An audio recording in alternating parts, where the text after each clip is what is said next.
This episode of Tales from the Backlog is brought to you by the wonderful people over at patreon.com/RealDaveJackson. Some personal heroes of mine, such as Chris Nelson, the Top 3 Podcast crew, Zolgeek, Colby Moyer, Eric Guess, Rick Firestone, Jill, Kieran, ZNA, Gilmer, Mikey Tabletop, Cupcake, and Kyle have all gone to patreon.com/RealDaveJackson. Kicked me a few bucks to support what we're doing here, and I appreciate them very much. If you listening want to be like them, you can head to patreon.com/RealDaveJackson. A few bucks a month gets you some cool podcast-related treats, as well as my undying love and respect. All right, on to the show.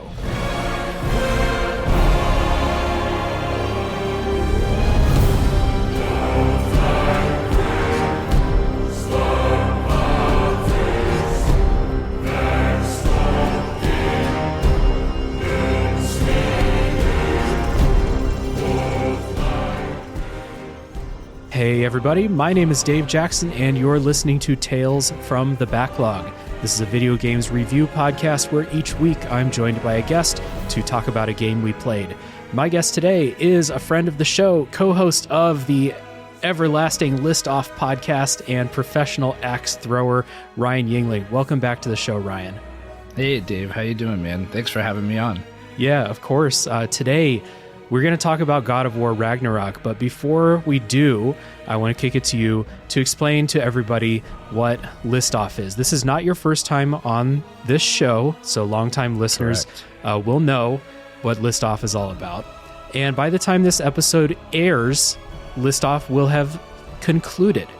But I still want to direct people there because I still think it's a podcast that's worth everybody's time. So Ryan, what is List Off? So at List Off, we make lists about video games. We did weekly episodes for about 2.5 years, and towards the end, we switched to bi-weekly, meaning every 2 weeks, not twice a week. We have a hearty backlog you could feel free to check out. But as Dave mentioned, we are no longer producing content. But we had a good run, man. I had a great time doing it. You know? Yeah, you did. And that's why I'm still bringing it up, because you guys made a really good show, something you guys should feel proud of. And I still want to direct people to go listen, because those lists were a lot of fun to listen to. And I think that anyone listening to the show, if you love video games, you're going to love List Off. What's not to like? Video game lists. Hell yeah. Appreciate that, man. Definitely appreciate it.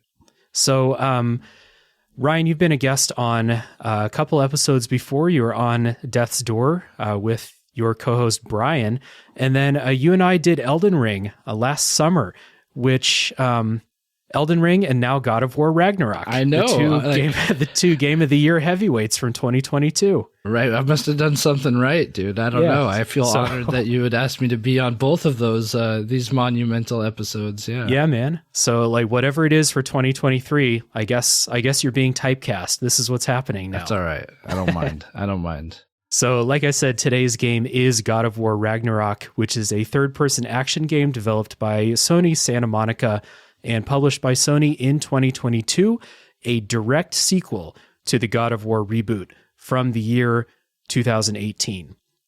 And quick little explainer elevator pitch, if you don't know what God of War Ragnarok is, I'm going to pitch it to you as, hey, listener, if you liked God of War 2018, this is the sequel, a direct sequel, and there's not much more that needs to be said. If you like 2018, you're probably going to like this. Ryan, how about you? I think that's really accurate. My elevator pitch is slightly different. It's just that Ragnarok is the sequel to God of War 2018 in nearly every way, with a few surprising gameplay tweaks. Mm-hmm. Yeah. And speaking of surprises, the spoiler policy for this episode gets a little bit tricky because this is a direct sequel to 2018. So when I do the story setup for this game, I am going to talk about what happens at the end of God of War 2018. It's integral to the way this game begins. If that is something that's going to bother you, listener, stop listening, go play 2018. It's a good game. I think you'll like it. And then come back and listen. Podcasts are eternal as long as the servers are still up, right? So exactly. But that being said, we're not going to spoil plot details from God of War Ragnarok until the spoiler section. So if you have not played it yet, keep an eye in the show notes. There will be a timestamp for you for when to stop listening. So getting into some personal histories with the God of War series, and then this game in particular. Ryan, did you play God of War back on the PlayStation 2? Where did you come into the series, and then what made you want to play this game? So I did play prior God of War games. I started with God of War 2, and I went back and played God of War 1 after having played 2. And both of them are just, I remember being spectacles in gaming, and they did new things. Looking back, some of those things didn't age as well as others. But I actually skipped God of War 3, which I hear really, really good things about. And I may go back and entertain a playthrough of that, because I do feel like it's kind of a blind spot in my personal gaming history. But fell off after playing 2 and then 1, and picked it back up when 2018 came out. But even that, I didn't get immediately. I got a few years after release, because it generated so much buzz, and so many people were saying so many good things about it. And God of War didn't seem like the type of game that would appeal to current Ryan. So I kind of avoided it, and gave it a shot a few years after release. And man, I'm glad I did. 2018 was phenomenal. Yeah, that's pretty similar to me. So I remember my roommate, my freshman year in college, had a PS2, and he had God of War, the original one. And I remember probably like drinking beers with him in the dorm room, watching him play it, just being like, this is the coolest thing I've ever seen. Like you said, the spectacle of it was like amazing. I was used to playing the GameCube, I guess, at that time, or the original Xbox, stuff that didn't have the spectacle of the first God of War game. But I never owned a PS2 or a PS3. So like I played God of War, when it was my turn to use the PS2 in the dorm, but that's it. I don't think I played God of War 2, definitely didn't play God of War 3. Although you're right, it's one of those games that like, I think it's in that collection. If you have a PS5, you can just play it for free. So like, cool. I probably should go back and play it. I think it's in that PS Plus collection. Yeah, right. Yeah. So I was kind of like you. And then when this game came out, I didn't have a PS4. I didn't hear about it coming out. I wasn't really plugged into what was going on in games. And then when I got the PS4 in like 2019 or something like that, I've said it so many times. I got a PS4. I Googled top 10 best PS4 games and new God of War. And I was like, oh, okay. I didn't know it was like a reboot, more serious, Kratos is a father. I didn't know any of that. I was just like, oh, new God of War. Why not? So I played that. Fucking love that game. Loved it so much. So Ragnarok was an easy like day one buy. I don't buy a ton of games on day one. Ragnarok was like, I drove to GameStop after work to pick it up on day one like that. I was very excited for this. This game took me about 35 hours. So if you people are wondering how long it took, I feel like I did a decent amount of side content, though certainly not all of it, not close to all of it. But I did side quests when I found them, etc. How about you? What was your playtime like? Definitely closer to 25 hours. I want to say I came in a little bit under 25 as well. Okay. I did maybe one side quest. I really avoided them. I just wanted to mainline the story. It's unfortunate that we do live in a world where spoilers are so prevalent, and I wanted to experience it organically without spoilers taking place. So I really focused on the main story during my playthrough. Yeah. So what did you think about Ragnarok? Getting into some opening thoughts here. Man, I don't know. I shouldn't give away my feelings on the game yet, but it definitely felt familiar, especially in the early game. I think, to be vague, it does eventually ramp up to, a tighter story, a more interesting story and events. But I think it takes some time getting there.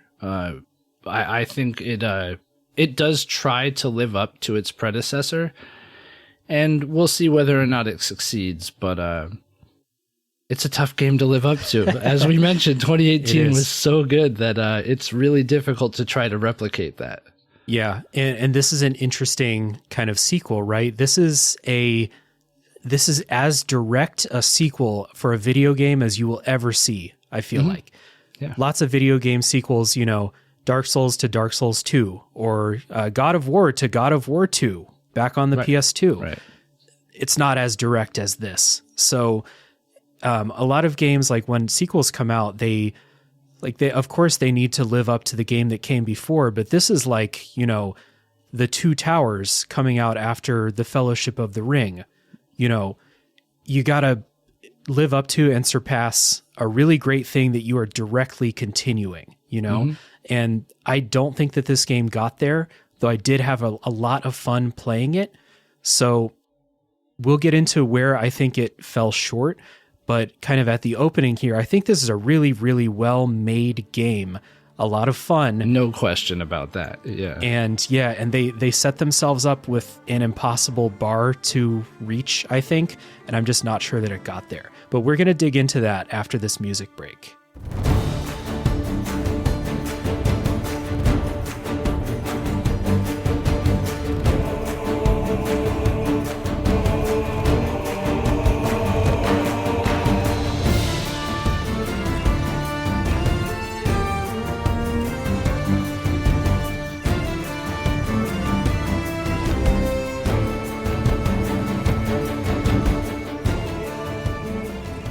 So in God of War Ragnarok, you're picking up from the events of God of War 2018. Like God of War 2018 was season 1 of a TV show. God of War Ragnarok starts with episode 1 of season 2. It is so similar to that. So to answer your question, listener, if you are going to ask this, yes, you should play God of War 2018 beforehand. You with me there, Ryan? Yeah, absolutely. I think it's necessary to play God of War 2018 before this. Yeah. There are going to be things that happen in the story in the first 15 minutes where if you didn't play God of War 2018, you're going to be like, why is Freya so angry? Why is Thor showing up at the doorstep? Like, what is the reason for all of this? And it's because of things that happened at the end of God of War 2018. So yeah, do play that before this. So Kratos and Atreus, his son, have been laying low after the events at the end of 2018. Freya has unleashed her godly rage against them. Kratos had a run-in with Thor at the end of 2018. And so Kratos and Atreus they're hanging out, they're chilling. They have like protective magical wards protecting their house. Every time they venture outside is a risk that they're taking. And this pops off really, really quickly. And the first couple hours of this game I thought were really excellent at like wrapping up the cliffhangers from 2018 and then kind of pushing things in motion here. Specifically the scene where Thor and Odin come to the house and they have a what I think is like a prestige TV level dialogue. I really, really enjoy how this begins. Yeah, I would agree. I think the dialogue is definitely there. I think the pacing in this, specifically the first hour, is really good. It does slow down a bit after that, but a lot occurs to get you caught up to, I think at this point a few years have passed, but this is like everything happening all at once, and we're there to see it. Yeah. Yeah, I agree. Great performances, but and the dialogue is there. Odin threw me off. I'm not gonna lie. Like, you think so? Me personally, it is like not what I expected. But is it because you watched The West Wing or something like that? No. I wasn't a big West Wing fan. Okay, but the voice, to me, it took me a little while to warm up to it. It did end up being a great performance, I think. But yeah, I will say that it was not the voice that I expected to come out of Odin, but I do think that his name's Richard Schiff, right? Right. Yeah, he did a great job. And we talk about this kind of prestige TV level dialogue scene between Kratos, Thor, and Odin. It's a good time to just shout out the voice acting and the motion capture performances by these actors. Christopher Judge won Best Performance at the Game Award. I think it was well deserved. He acted his ass off, I think. The voice acting is excellent from him. Freya. I'm sorry, I did not write down these voice actors' names. Bad podcast host. The actors for Freya, Thor, Odin, and Atreus, I all thought were excellent across the board, especially Thor. I love the portrayal of Thor in this game. Yeah, definitely. I agree with Christopher Judge, though. There were scenes, and he's among phenomenal actors, and there were scenes where he put them to shame, and that's not an easy task. I did want to say, if you're talking about motion capture, I have a hard time thinking of another game that does it as well as God of War 2018 and this. Just the facial expressions and everything conveys so much emotion, and the movement is so natural that it's really something to see. Yeah, it is for sure. I also like how in God of War 2018, you saw Thor from behind. You didn't see any like characterization of him or anything like that. It's just a quick like stinger with Thor. I liked how this took Thor back more along the lines of the mythology, from what I understand, as opposed to Thor as we've seen him in Marvel stuff over the last 10 or 15 years. I mean, I thought that was an excellent choice by them. Yeah, no, I agree. He has like a biker kind of vibe to him, but it's played really well, and he's physically imposing, not because he's like sexy Chris Hemsworth Thor built, because he is just like an immensely large man. Yeah, he is built like a brick shit house, as they say. He's a giant dude. Thor in the mythology and Odin too, they are dangerous, unpredictable characters. And they really nailed that, I thought, in this game throughout. Absolutely. Yeah, so Kratos and Atreus find themselves in danger yet again, and they are off to, number one, find a new safe place to live, and then Fimbulwinter has begun, which is the long winter leading up to Ragnarök, which is the catastrophic event, battle between Asgard and the rest of the realms, if I'm remembering right. So that's coming, and they have to figure out how or if they're going to deal with that too.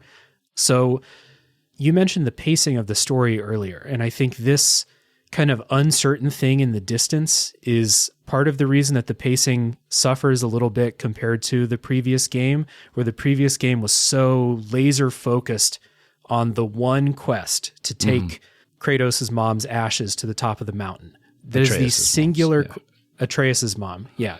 The singular quest, the entire game, always in mind.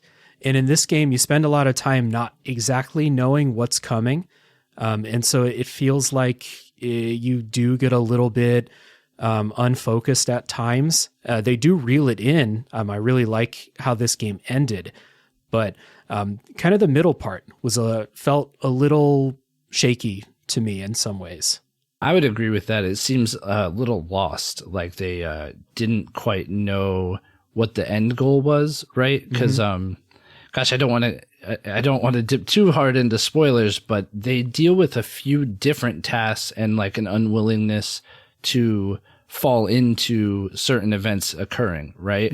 Yet it almost, the way it's portrayed and the way it comes across, the way it's written is like, it seems as though these things are unavoidable. So it seems wishy-washy that they're even attempting to make it seem like there's a way around certain things occurring, right? Yeah. That's very vague. I'm sorry, dude. Yeah, but, you're good. I have to be. Yeah. There's a definite focus on the idea of prophecy versus free will for both Kratos and Atreus in this game. And then identity, like who they are and their nature, and whether they can buck those as well too. So there is a really big kind of focus on both of them trying to like carve their own path if that's the direction that they want to go in. And so they kind of do some things to explore that in the middle part of the game before the big climax. But there were lots of times where I forgot why I'm doing the thing that I'm doing in some of the main quests in the middle of the game, which never happened in God of War 2018. I feel like I should not be comparing so much to 2018. It's just this is the path that they chose to do such a direct continuation. That's almost unavoidable, I think. And I also feel like there were choices made in that middle section by characters that didn't necessarily track. You know, it's like, even as a player, you're thinking, why would you choose to go there or do that? It doesn't make sense. But it felt like, oh, this is just a plot device to keep the plot moving in like the direction we wanted to go in for the next hour or two before we shift to something else. And it didn't service the story. Like you said, 2018 was laser focused, and it definitely didn't run into these kind of pitfalls along the way because of that.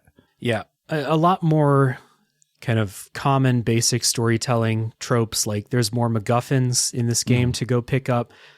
There are more characters with, this drives me fucking crazy, but the characters that are withholding information from each other for no real reason. They're just they're doing stubborn, it. Dave. They're stubborn. Don't you get it? No, I know. They're stubborn. And then when the other person gets mad, they're just like, no, I can't, you got to trust me.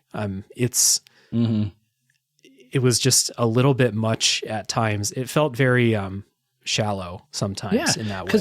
Like 2018 was so believable because people operated, like it was written in a way where the characters operated in believable ways. And like you're saying, it wouldn't be believable that they would withhold. There's some major information that people are withholding from each other. And it just doesn't make sense because like we took that journey in 2018. You know, Kratos and Atreus overcame these humps, these bumps in the road. And it wouldn't make sense for them to be there, but only in parts of this story, right? Like, when it's convenient, Kratos and Atreus remember the lessons that they learned at the end of the last game.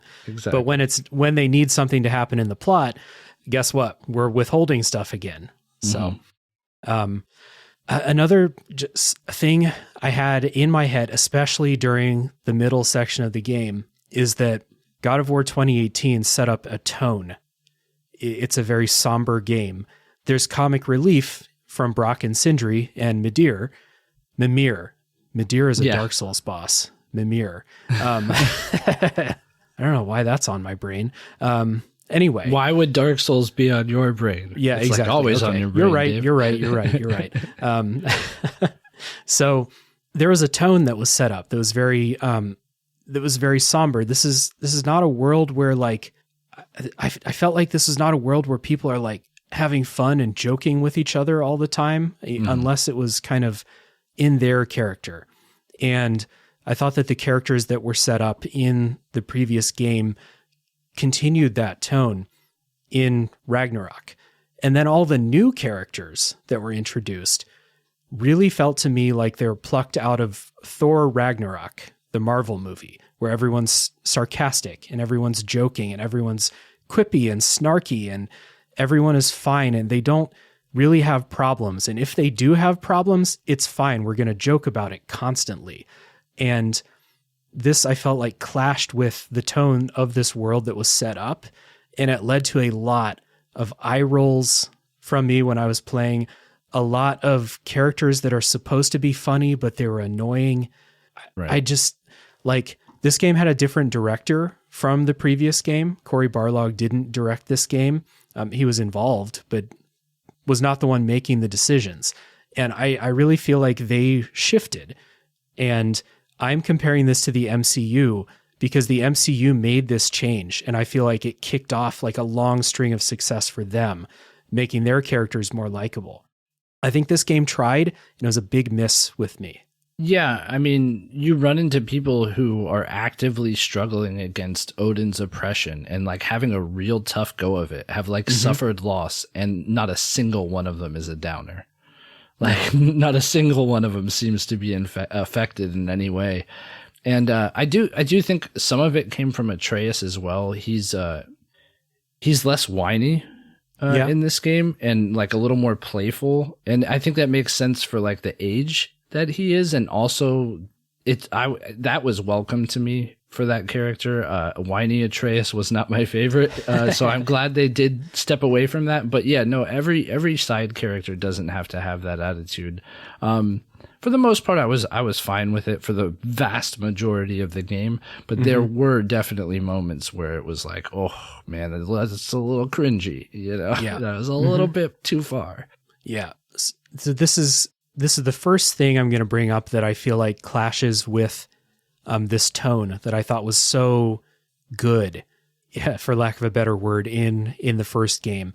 A lot of these characters, the comic relief and all the jokes and the quips, it didn't feel like it fit, and it was subtractive to my experience with this. But I've talked to lots of people about this. I'm like, some people agree, a lot of people don't. That's fine, and I'm happy that, like, you know, if you play this game and you enjoy that and it leads to you having a more fun experience with this world and these characters, that's cool. Like, Kratos has some jokes in this game too, and they made me laugh. Like, I'm not saying this is a complete 0% success rate. It just, there were lots of times where I was like, fuck, another one of these sarcastic, quippy characters, you know? Right. No, I mean, I don't like 100% like, it's a common complaint that the MCU gets too, right? They'll do something with real emotional weight to it. And those movies also are extremely well filmed and written, and like they have the score set up. They are manufactured to make you feel an emotion. So the moment you're feeling this like sorrow, they do undercut it with like a one-liner, right? Or some quip. And this 100% did the same thing. And it's interesting because this had less of an emotional effect on me than 2018 did. Ragnarok had less of an emotional effect, and I couldn't quite put my finger on why. So it may have very well played a role in that for me as well. But for whatever reason, it's just not as effective in my eyes. Yeah. And like, I feel like I've just complained for about 10 minutes straight about stuff that I didn't like about the story. And at the end of the day, I think that the story they told is pretty good. And like I said at the beginning, I thought they wrapped up the story and like wrapped up the A plots pretty well. And some of the spectacle and some of the set pieces and conversations and character interactions toward the end of the game when it's go time, it's time to wrap it up, time to conclude. I thought a lot of that was really good. Like, I really liked the ending of this game. It's just the middle section that we've talked, and when I say middle section, I'm talking like 25 hours of game here, really dragged in places. And it was mostly gameplay that kept me playing rather than like being super invested in the story all the time. Wow. See, I would probably say my entire playthrough was 25 hours. So for me, it was more like 5 to 10 hours that suffered. I agree about the ending, but even then you still have these quips, right? You still have these parts that it's about the laughs, whereas the whole, and there's a specific point where like it flips the switch into like the end game. And from that moment on, this game is super dope. Like it is just insanely good. Yeah. But it does still have those like little, quippy MCU lines thrown in there that seem out of place. Like somebody's about to like, do something heroic and they like jokey about it when like people are dying in droves. It's like maybe not the best move, but yeah. Yeah. And it's like, if this were a different franchise, if this were following up a different game, maybe it wouldn't have been such an issue. Like, I don't have an issue with games being funny or people, I don't have an issue with black humor or like attempting levity during tough situations, but this feels like it kind of goes against what was established beforehand. And I think that it suffers a bit, but despite complaints, like I said, I do think that the story does some cool things, touches on some really emotional things between some of the characters. It achieves a lot of the things that I think it wanted to with like the themes that it wants to explore. But in the meantime, like between those, those touching conversations or those huge, God of War set pieces or whatever, a lot of eye rolls, So that's all I'll say about that for now. One more thing about the story is, Ryan, you said you didn't do a whole lot of side quests. Correct. So I will just say I thought that the story in the side quests were really good for most of them. And the thing that I was missing, these quiet conversations, touching moments and things like that, there were a lot of them in side quests, especially quests where it's just Kratos and Atreus out doing stuff, talking to each other about what's happening. Stuff that kind of takes a back seat in the main quest is explored in side quests. I thought those were quality. So I did a lot of side quests whenever I picked up one, and I could tell, this isn't like go kill 60 ravens side quest. Right. It's one of the someone has a problem, let's us two go try and solve it. Those type of things. I did all of them that I found. Yeah.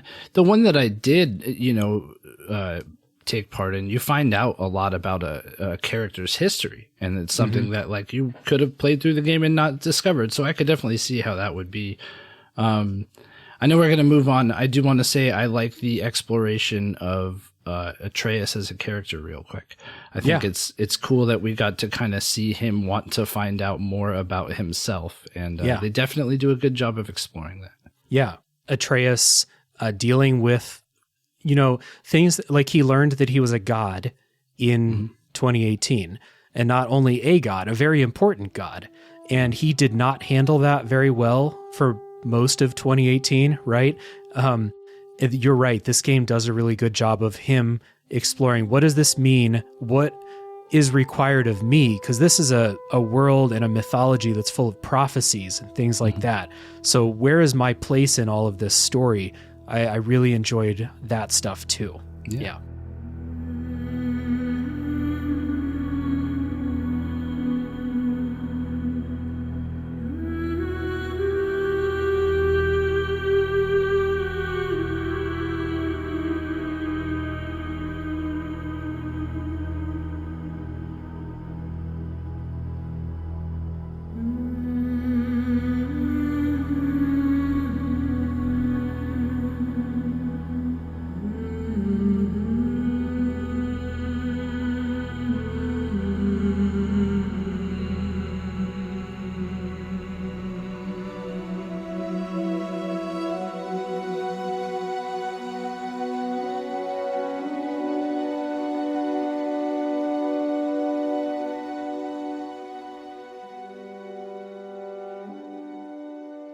So along the lines of the story, this game is a very cinematically presented game. Lots of cutscenes, lots of conversations, whether it's in an actual cutscene or whether it's, we're rowing the boat and we're going to have a little conversation type of stuff.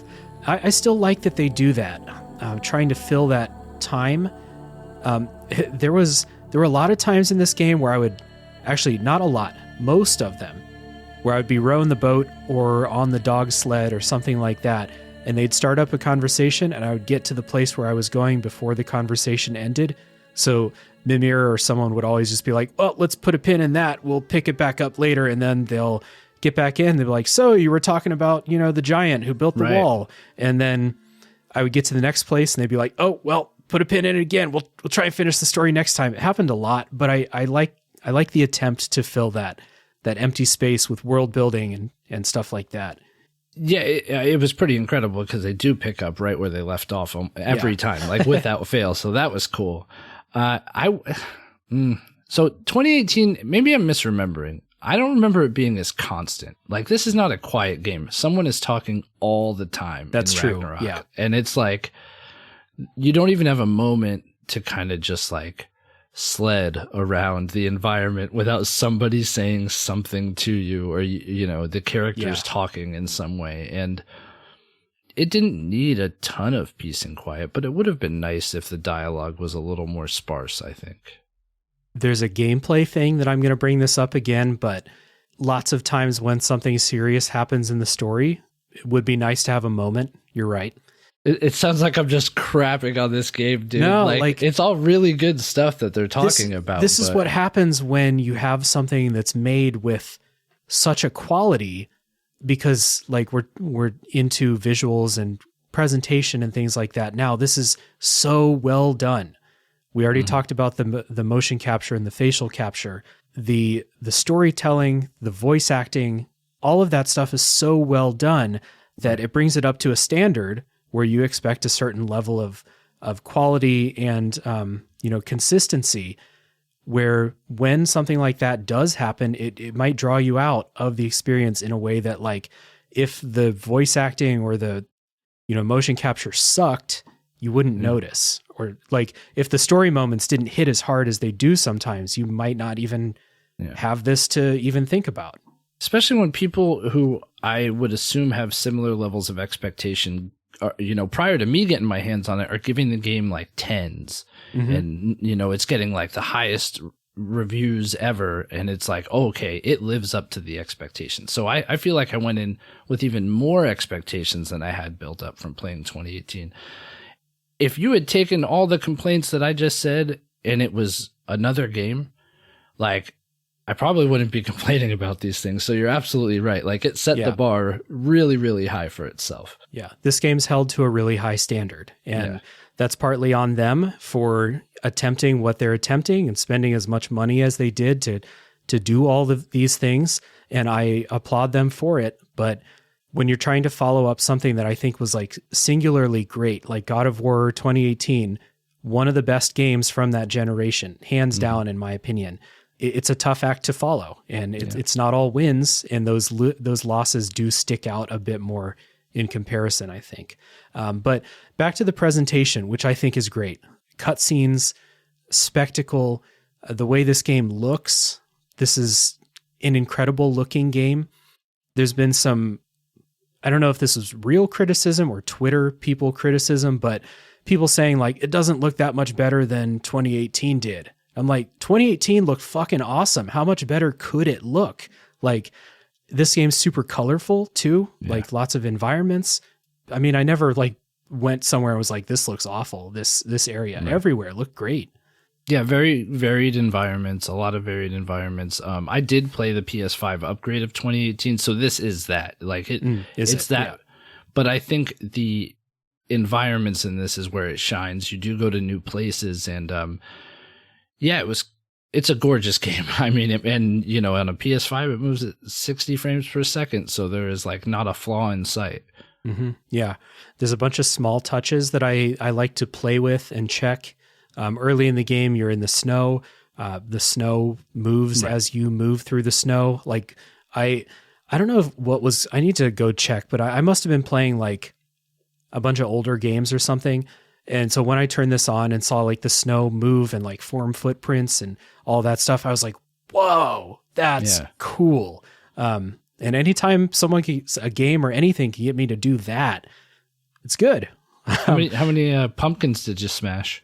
I forgot to smash pumpkins until you brought up that you could. And then the next pumpkin I saw, I was like, you're going down. You're mine. Yeah. You're right.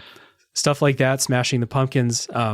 If you throw your axe into something made of wood, it'll leave a cut in the wood when you call your axe back. Stuff like that. Attention to detail. It's incredible. Yeah, absolutely. Does a good job with that for sure. One visual thing that I also want to applaud them for is I think that what they did with Kratos and the way that he looks is kind of subtle, but he looks old in this game, and not like old as in like, last gen PS3. He doesn't, not like that. He's really like polygonal. It's weird. It's weird. He looks like Snake in Metal Gear Solid. Right. He looks aged. He looks tired, and that little attention to detail, I think, is like really well realized. And when you get some close-ups on his face in some kind of key dramatic moments, you're like, oh, he may be a god, but he's getting up there. Yeah, Fimbulwinter's been hard on him. Yeah. He's not doing it, man. Lots of shoveling, I guess.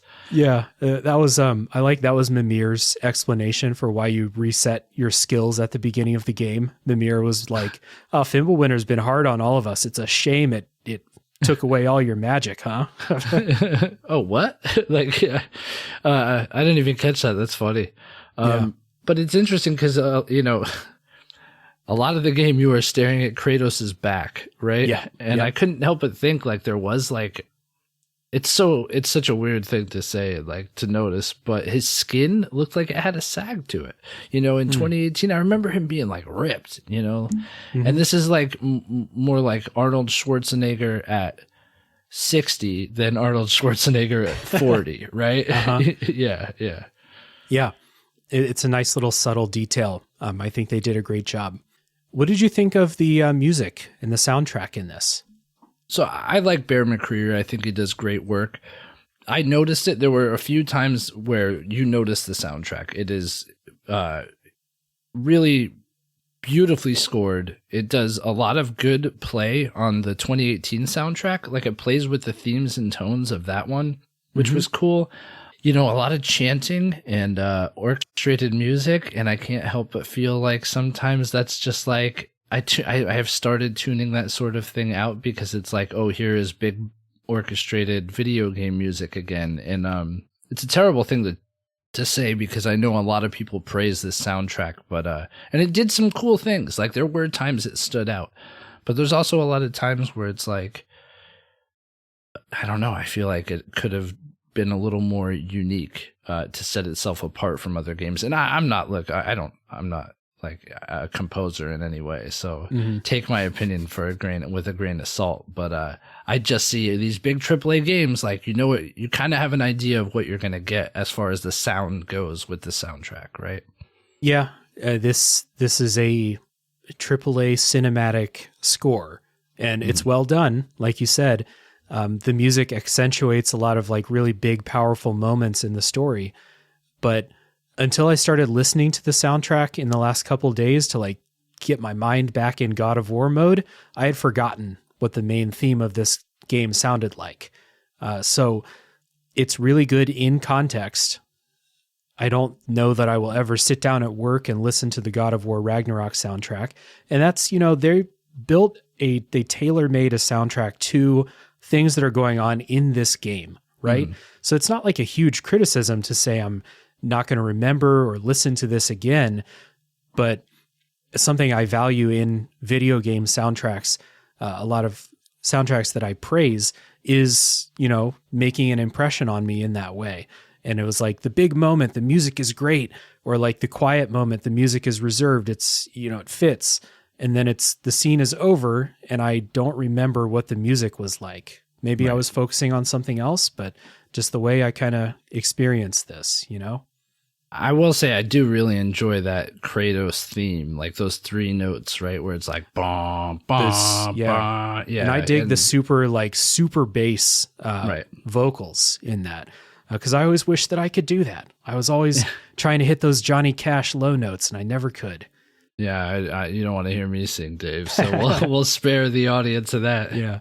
You said you were wishing for quiet more in the game, and I agree with you. From the dialogue, the music takes a back seat in most of those moments when you're out exploring. There might be a little bit of melody here and there, but that's when you get a lot of the quiet. It's more environmental sounds like the wind blowing and stuff when you're in Midgard and stuff like that. So that's kind of where the reserved tone would come from, I think, less so than the dialogue, because Mimir or Freya or whoever is always talking. Yeah, someone's always yelling something at me, man. Yeah. Didn't you want to know the story of the guy who built the wall? And I'm like, not really, but yeah. And I don't want to talk about some of the moments. We'll save it for the spoiler section. So. All right. Yeah. All right. Well, enjoy a little bit more music, everybody. We're going to come back and get into the combat.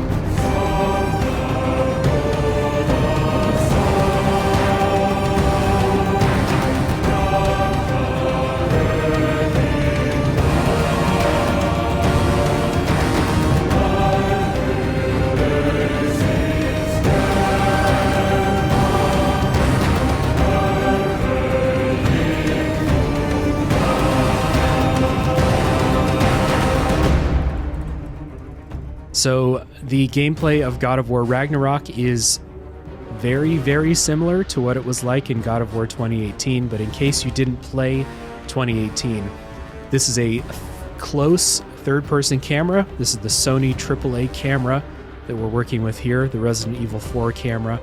This is a weighty game. Kratos is not very limber in this game. He moves not like a tank, but he can move, he can get around, but he's slow to move. Every action you have has weight to it, and the combat is deliberate. You need to think about what you're doing. You can button mash your way through the basic enemies, but anything more powerful than the most basic Draugr do require a little bit of attention and strategy from you, even if it is like, the axe is not great against this enemy, the blades are, pull out the blades, go to town. Mix and match your tools to meet the situation, basically. And so since this gameplay is a direct continuation, did you enjoy the gameplay from 2018, and did you continue to enjoy it in Ragnarok? Yeah, 100%. This is kind of where it shines. Weighty is a really good way to describe it.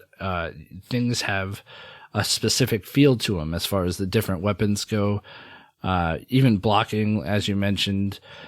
And the game does a really good job of making it necessary for you to learn those techniques. I tried going through just like dodging and using my weapons and not blocking and not trying to parry. And you get to a point where like you're probably not going to progress any further unless you lower the difficulty or learn how to block. So I think I wish they had. I don't have a recollection of being wowed by the haptic feedback. And I really had high expectations going into this game. I still think Returnal is the best use of haptic feedback for the PlayStation 5. 100%. And there's a lot that proves like there is a lot you could do with it. And throwing the axe felt so good in 2018 that I was like, oh, I cannot wait to feel how it feels in Ragnarok. Right. And, I wasn't really like, it didn't feel any different from 2018. So I was kind of a little disappointed in that, but maybe it's just me, Yeah, I don't know if that's because they made this for PS4 also. And, I don't want to assume it's easy to just throw in haptic feedback on the PS5 version. I don't know shit about programming, if anyone couldn't tell. So, yeah, it's probably a significant amount of work to do something like that. Yeah, but I've gotten to this point. What are we, 2 years into the PS5, 3 years into the PS5? And I haven't played the Ratchet and Clank game. People say the haptics are good in that. It's good. It is good. Yeah. Okay. Astro's Playroom is a tech demo. Haptics are great in that game, though. Absolutely. Returnal is the only PS5 game I've played where I've been like, the haptics are incredible. Like, this is next-gen shit. Returnal's the only one. I didn't play Horizon Forbidden West. I don't know if they do it in that. I'm trying to think of other... I didn't play The Last of Us remake. I'm trying to think of other high-profile, big Sony PS5 exclusives, So Ratchet and Clank definitely does. Miles Morales has some on the PlayStation 5 version, and that's cross-console too. Yeah. Forbidden West did have a pretty good utilization of it. Yeah, I'm trying to think now. No, I don't know. I could go check the other room. Yeah, put you on the spot. It's just like, you're right. Returnal set the bar pretty high, and I'm still waiting for something to get back there. And maybe I'm just not playing the right games, but I feel like I play a lot of games. I would say Ratchet and Clank is comes pretty close. It does use the haptics really, really well, and that's probably a really cheap game right now. I have it. I would recommend it. Definitely, would recommend it. All right, I'll come by the house later. I'll pick it up. Yeah, man. No problem. Yeah. So God of War gameplay, back to the combat. I had a lot of fun with this combat too. Really an improvement, I thought, over God of War 2018. You get the Blades of Chaos in God of War 2018, like 2/3 of the way through the game, something like that. They never felt like they fit into my arsenal in that game unless I was fighting the frozen enemies. In this game, it felt a lot more natural to switch weapons based on situation, or just based on like, hey, I kind of want to switch it up, want to play with the blades for a little bit. I can't put my finger on why. Like, I didn't play 2018 to compare or something like that, but I did feel like it was really fun to switch weapons, and I had a blast with the combat the whole way through. So I was kind of worried, like, because they didn't change a ton about the combat. There's some new stuff throughout the game for sure, but at its heart, it's basically the same thing. And I was kind of worried, like, am I going to get sick of this? And I didn't. Had a great time. Yeah, and it needs to be good and entertaining because I will say it's a lot more transparent in this, how the game is set up. And like, it's been a while since I played 2018, so like maybe I'm misremembering, but it is so apparent the pattern that you get in this game, where it's like, okay, walk, dialogue, now you're going to have combat, and it's like this wash, rinse, or repeat that for 35 hours, and that's Ragnarok. Mm-hmm. So the combat needs to sing because you do have those instances constantly, and they're telegraphed, like, you know when they're coming, right? And that would get to be tiresome if it was a burden in any way. But I think the fact that you have, you know, for me, 25 hours of that cycle, and I didn't tire of it, it's strictly because the gameplay is so good. The combat is so good. And it never felt tedious. Like you said, it's almost like a puzzle with some of these fights too, as far as like figuring out who you're going to attack first, which weapon you're going to use, and how you're going to switch, and which, like, you know, secondary ability or weapon you're going to use. And yeah, it's really something else. Yep. Yeah. It's a lot of fun. A little nitpick I had is that I think that I played on the regular default difficulty, and I think the average enemy that you fight is just a little bit too tanky, a little bit too much HP.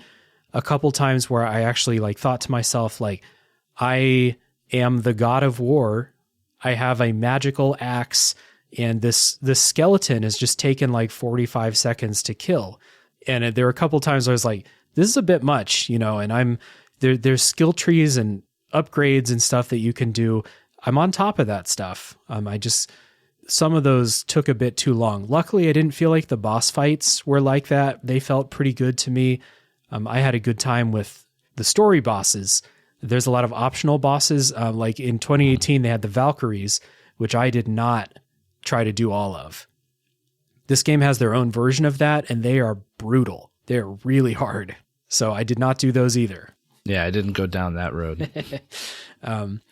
So one of the other things that I was thinking about when I was thinking about this game before I played it and wondering what would happen was wondering, Atreus is older now.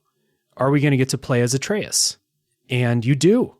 And I thought, is it going to be fun to play as Atreus? And it is. I thought it was a blast to play as him because Kratos is so big and weighty and tanky, and like, you can run with Kratos, but he doesn't run super fast. Atreus is snappy. He's agile. He's doing flips all over the place. And I had a really good time playing as him. Yeah, the first time I got into combat with Atreus, I was like, oh, this dude's OP. Like, how is this kid more powerful than Kratos? Because at least with the enemies you face initially, he's taking off huge chunks of health from them. Mm-hmm. And he does have a different feel to him, absolutely. They did a good job with that. I think as far as like the skill trees go, and as far as upgrading Kratos and Atreus, it's obvious that like Kratos is very much still the main character. Oh yeah. Yeah. Yeah. There's less attention given to Atreus in that regard. But as far as how he feels in combat, it's cool. I looked forward to the next time I was able to utilize him.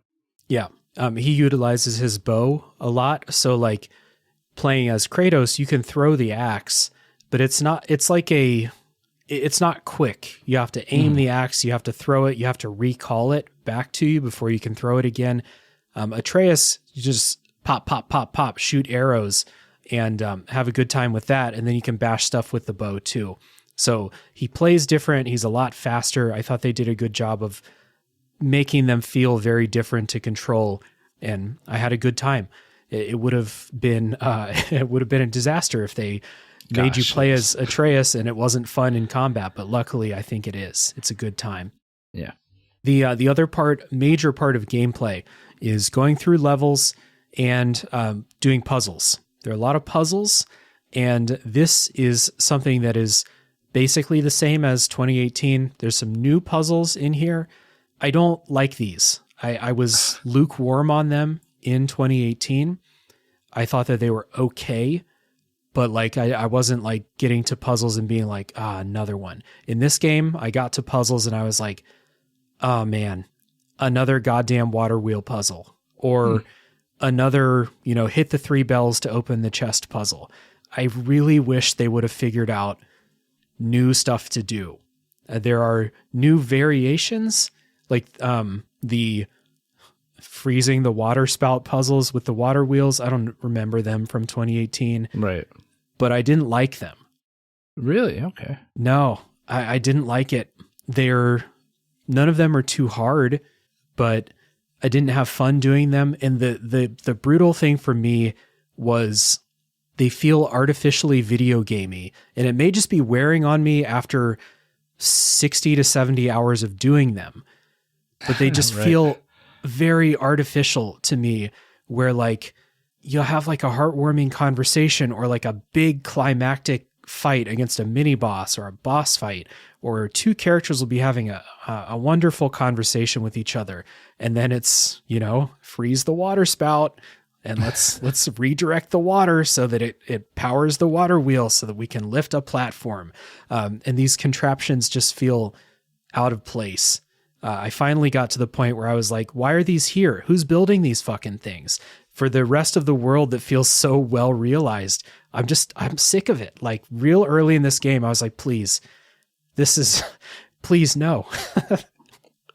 Wow. I don't think I felt quite the same way. They were fine. I thought they were welcome changes to the gameplay for me. But I could see how, if you're looking at it from a step back, how it's very much like, oh, okay, you're just killing time. Like you're trying to put something in my way that isn't combat, right?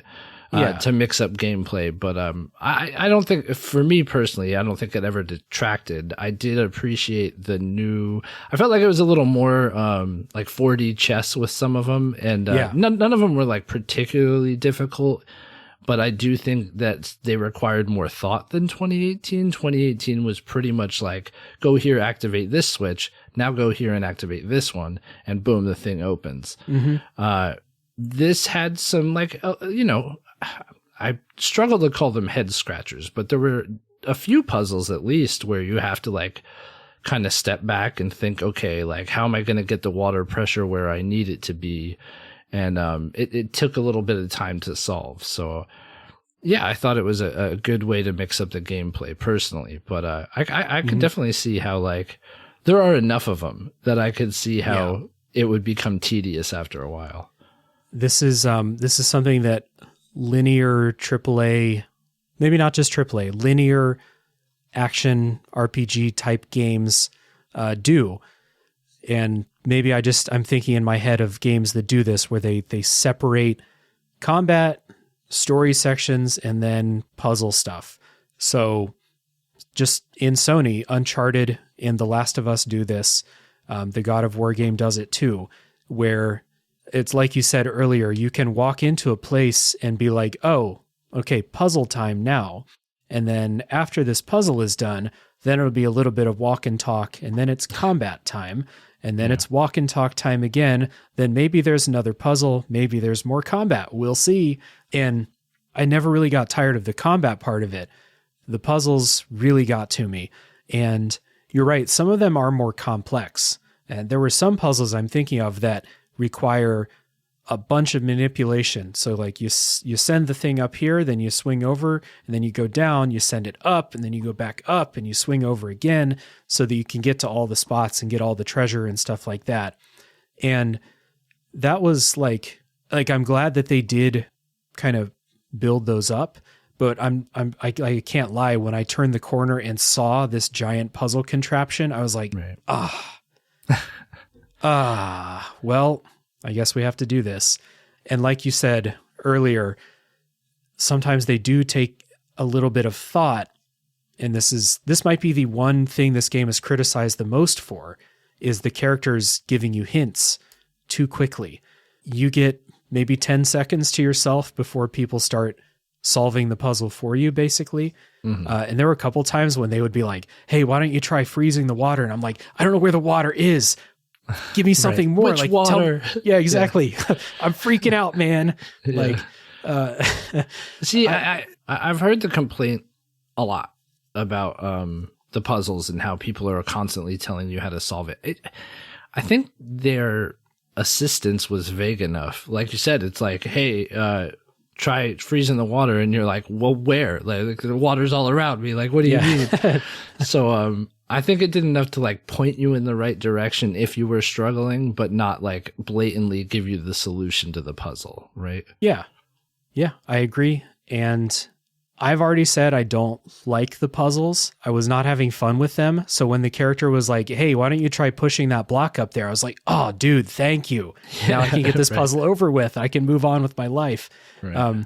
And I heard the developers' reasoning for this, which is that they play tested, and the play testers got stuck on the puzzles a lot of times, too many times. And they had to figure out a way to get people moving. And this is what they came up with. It was easier for them to get the voice actors back in, record some of these helper lines, than it would be to fucking redo the puzzles, you know? So that's what they came up with.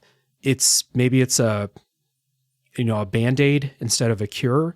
But if this is the thing that's like the lightning rod for this game, that means this game's pretty damn good, I think. Right. So, brother, have you tried freezing the water? It's like, oh God. It's like, well, yeah, this is the same as the last one with the water. So I'm going to try freezing it, but I appreciate it. And then especially because they're like multiple steps, you'd like do the step that he suggested to do. And then it'd be like, brother, again, like next step, Yeah. Yeah. It was funny, man. Yeah. I again, didn't mind. No, it didn't bother me. Lots of things that I've had, nits to pick. This is really not one of them for me personally.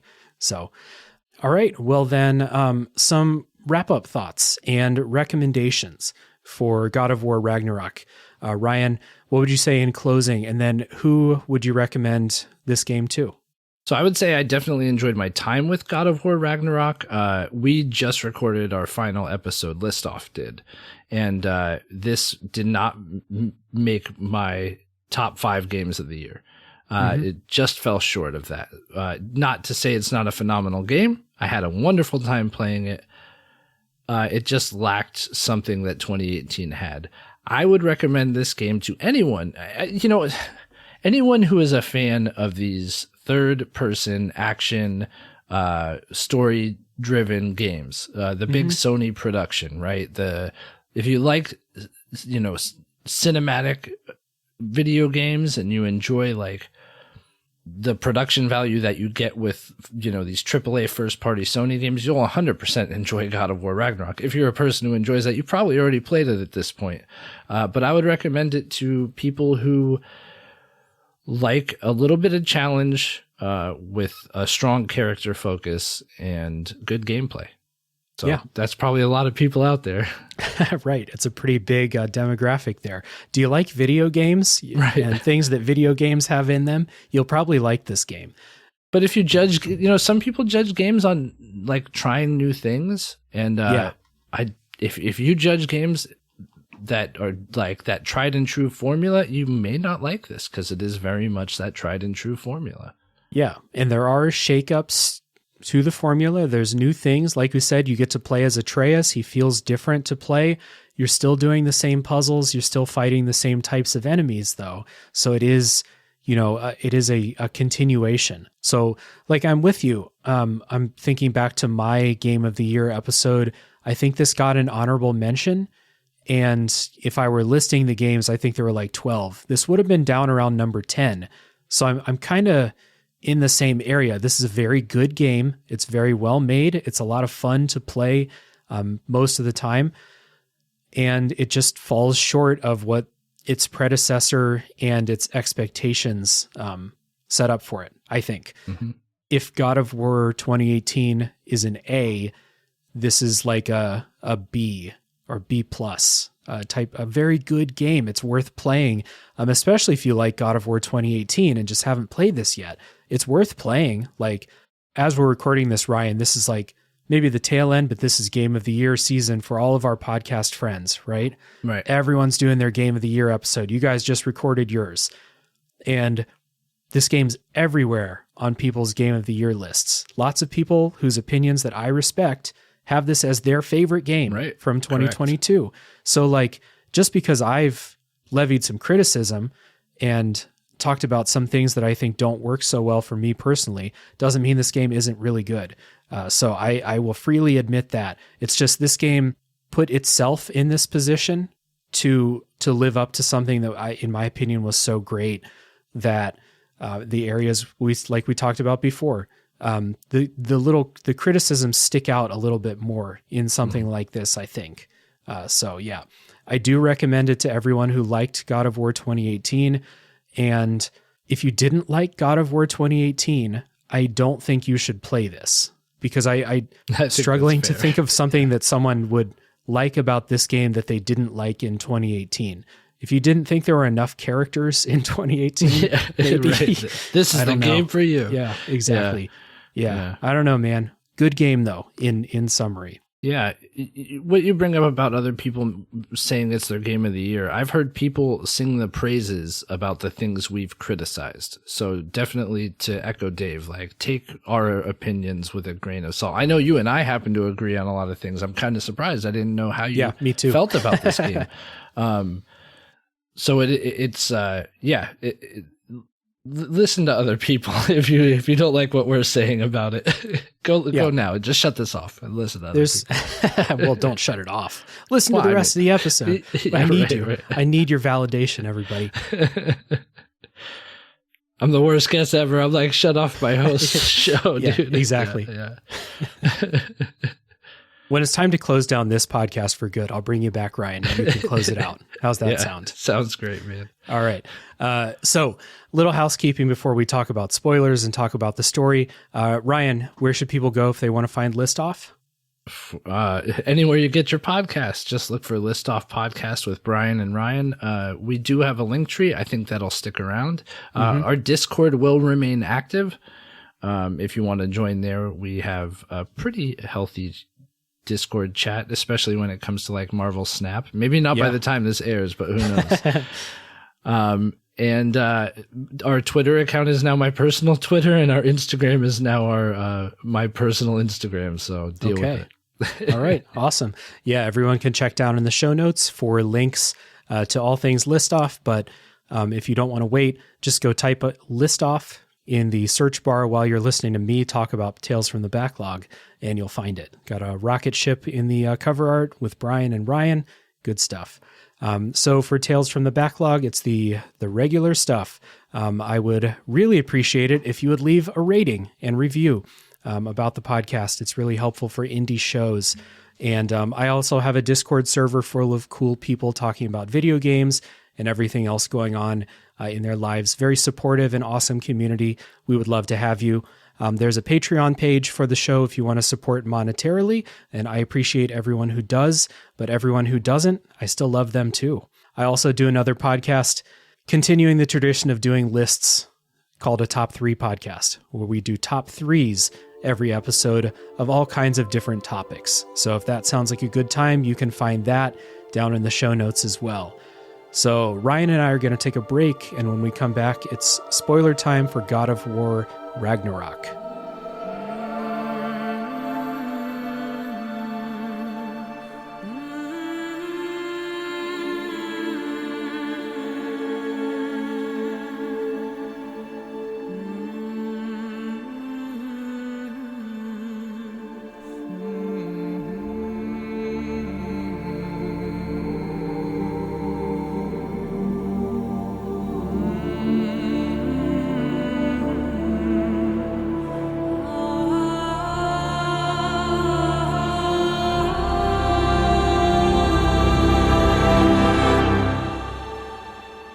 All right, Ryan and I are back, and it's time for spoilers for God of War Ragnarok.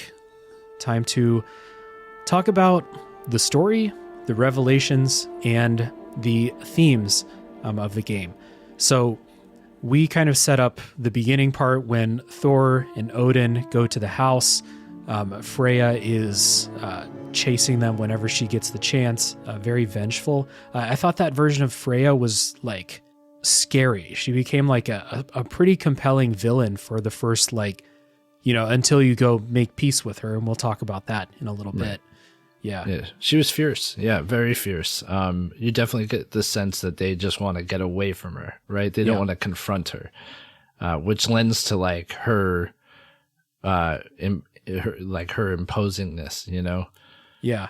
Did you get the feeling, this is a feeling I got, when you do go make amends with Freya and help her out, she's very like, when this is over, I'm going to kill you, like that. She's like, I need your help. I'm going to kill you when this is over. And there's no way you're going to talk your way out of this. And then when it's over, she snaps into friendly, joking Freya, I think a little bit too quickly. I would have liked for like another couple missions at least for her to still not trust you. I feel like that switch from her hating Kratos with every fiber of her being to joking around with him happened a little bit too quickly. Well, that's interesting. I mean, she doesn't say like when you do make amends. Maybe I'm not remembering correctly, but I remember it being more of like, I haven't made my mind up yet. Right? During the mission. Yeah. Yeah. And then, I feel like you do a lot. I felt like you do some long missions with her before she makes that turn. So maybe that's why I had inferred that there was like a passage of time there. And there's a lot of conversation that takes place between the two. Yeah. I always felt like Freya's motivation for hating Kratos was kind of wishy-washy, since she played such a large role in what happened to her son. So I could see once like the veil of anger goes away, her having like some self-reflection, and maybe that led to the transition occurring a little quicker, as far as her feelings towards Kratos.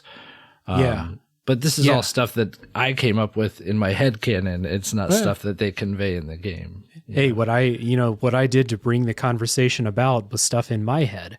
So that's all we got, the stuff in our heads, Ryan. So, for me, like you're right. She went from, I'm going to kill you the next time I see you, to I'm not sure, what I'm going to do when this is over, to then she makes what I want to say is she makes the decision that she's not going to kill Kratos, and then immediately goes to, we're friends now. Right. Where I would have liked a little bit more of her being like, hey, I decided I'm not going to kill you, but I do not trust you. Like, we're not friends. I think that happened a little bit too quickly. I mean, I see, and it's interesting because I sensed it as more of like a mutual respect than a friendship. But it could be read either way, right? Definitely from Kratos. You can tell throughout all of that Kratos respects her and her power, I think, throughout that whole thing. He's very much like, I'm going to help you to make amends for what I did. And you can tell that Kratos does fear her a little bit. Like, I don't think that Kratos truly fears anybody, but she's as close as it get. He seems to fear her more than Odin and Thor. Right. I think. Right. I love the conversation that they had when Kratos brings up his daughter from the old games. Yeah. When she makes some kind of comment where she's like, you would never know what it's like to lose a child. And Kratos, to my knowledge, didn't bring it up in the old game with Atreus. Right. Never talked about. I don't think his daughter. Yeah, I don't think he's talked about it aside from like those early games where it was the driving point, right? Right. Yeah. So it was interesting to hear that callback too. I was like, oh damn, like that's cool. They didn't forget those older games. No, they didn't forget it, and he didn't forget it. It was a nice little reminder that like Kratos doesn't often let you in, but that's still in there. So that was a cool little character moment, and one of many really good Kratos character moments in this game, I think. Yeah. Another one I thought was really great. Did you do the side quest with the jellyfish in the desert? No. Okay. The jellyfish in the desert. Yeah. So there is a side quest where you end up freeing a couple of ghost jellyfish. They look like, the jellyfish in Elden Ring, except Right. I was like, wait a bigger. minute, this sounds familiar. Yeah, very familiar. And it's not a super remarkable quest in what you're doing. You're doing the puzzles where you have to throw your axe through the 3 things before they close up, bunch of those puzzles. But at the end, Atreus kind of makes a comment to Kratos where he's like, we have other important things. Ragnarok is coming, all of that stuff. Why are you here doing this? Why did you take the time to free these creatures? You didn't have to do this. And you could ask that of any video game protagonist, why they're doing side quests, right? And Kratos just says, without a bunch of ceremony or anything, he just says, I just wanted to spend more time with you, because Kratos has the specter of Ragnarok coming, and all this uncertainty, I think, is weighing on him a little bit. And he just straight up says, this is a chance to spend some time with you without, fighting a god or whatever. And I wanted to take that chance. I thought it was a really sweet moment. Yeah, that's really cool, man. Yeah. Before we get too far away from the beginning of the game, that first fight with Thor was really cool. And it did a little bit of fourth wall breaking with the moment where Kratos dies, right? Oh, yeah. And you feel like you failed a QuickTime event. And then it's scripted, and Thor comes back and revives you. And I thought, man, that was for it to happen so early in the game, I was like, oh, I can't wait to see what other stuff they come up with. And nothing else. They don't come up with anything else that replicates that moment at all throughout the whole game. Not until the very end, I don't think. But yeah, that boss fight was great. It's one of the things I love about the whole series of God of War is the spectacle in the boss fights. I remember fighting the Hydra in the first game. Those are really cool moments. And so that fight with Thor feels like you're fighting a god, more so than fighting Baldur at the beginning of 2018. And that was a huge spectacle. It's super fucking cheesy, but when the axe hits the hammer and the lightning bolt freezes, I was like, oh, and then you see it for the rest of the game. You see it's always there, you're traversing. Yeah, man. Yeah, it's super cool. Yeah, really awesome. And then you don't fight Thor again for a while. Yeah. I thought that this was going to be I'm going to fight Thor 4 or 5 times throughout the game. I thought that was going to happen. He'd be the menace, right? Instead, Thor is gone for a lot of the game until you're playing as Atreus. And when he accompanies Atreus, you're not fighting against him, but you're fighting with him. And I thought that was really cool too. There was some tension there too, though, where you're fighting with him, but you're like, oh, is this guy going to snap? When you're Atreus, you're like, I killed his son. And he's very aware of that fact. Yeah. They did such a good job with Thor, I think, throughout the game, making it apparent that he was mourning. It was interesting. They easily could have made him just this mean-spirited menace to Kratos and Atreus, and like you said, had 4 fights throughout the game or whatever. But they went a completely different route and really made him a human character. Yeah. I also got a really distinct feeling from Thor and from Heimdall also that they fear Odin.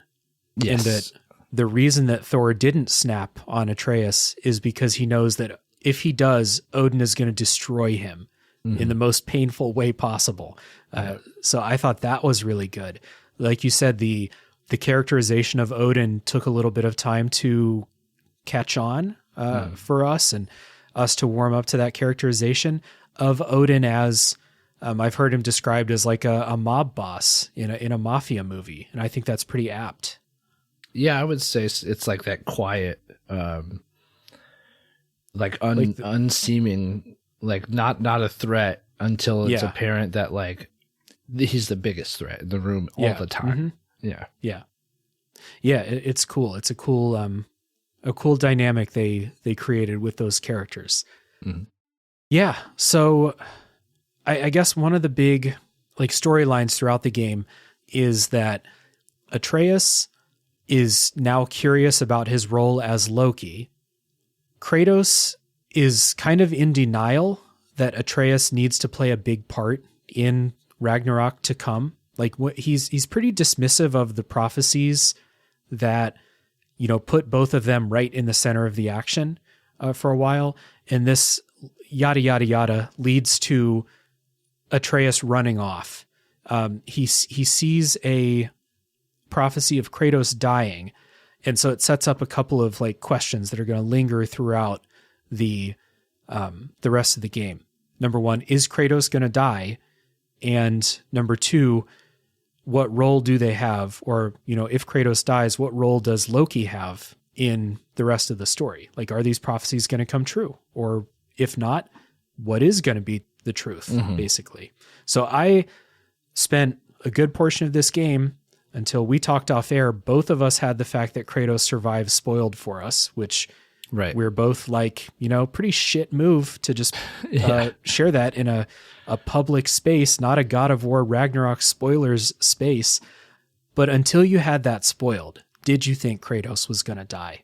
I mean, I thought it definitely was a possibility. And I think the most interesting thing is that, there's comparisons that inevitably to The Last of Us, right? Especially with like God of War 2018 in this. And leading up to this game, a lot of people were like, I guess, spoilers for a game we're not talking about. Don't spoil The Last of Us Part 2, please. Okay. But it would have felt definitely genuine in the context of this story if Kratos had died. It was a main idea in this game, right? And I just couldn't help but think, like, I was struggling with the idea of whether or not they were actually going to do it. And, having you play as Atreus was a big part of that belief that, like, maybe this is a transition game to, like, the new character.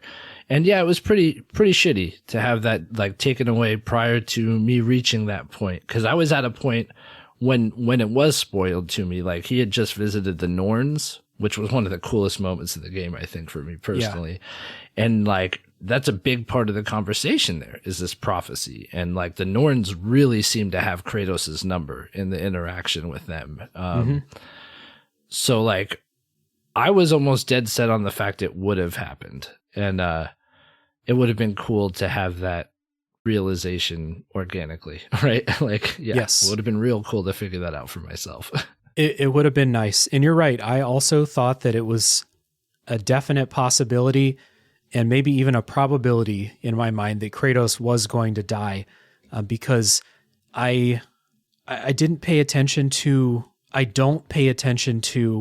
long-term plans for these franchises. I have no idea what Sony's plans are for God of War, for the rest of the games, especially. I don't know if they want to finally let Kratos die and move on with a new God of War, or I don't know if they're going to move to a different, pantheon of gods for him to go up against in future installments. I don't pay attention to that stuff.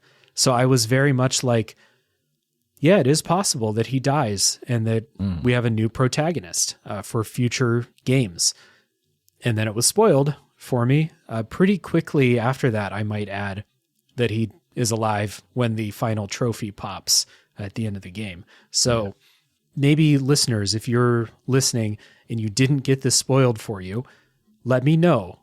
What did you think? Like, was this a mystery for you throughout the game? Did you think that it was a possibility right up to the end? Or was it one of those things where it's like, they're teasing this, but pretty clear they're not going to do it? Because both of us had that opportunity taken away from us. I like to be all high and mighty and say that, like, oh, if you get something spoiled, it doesn't take away from the impact. And that's true sometimes. This was not one of those times, though.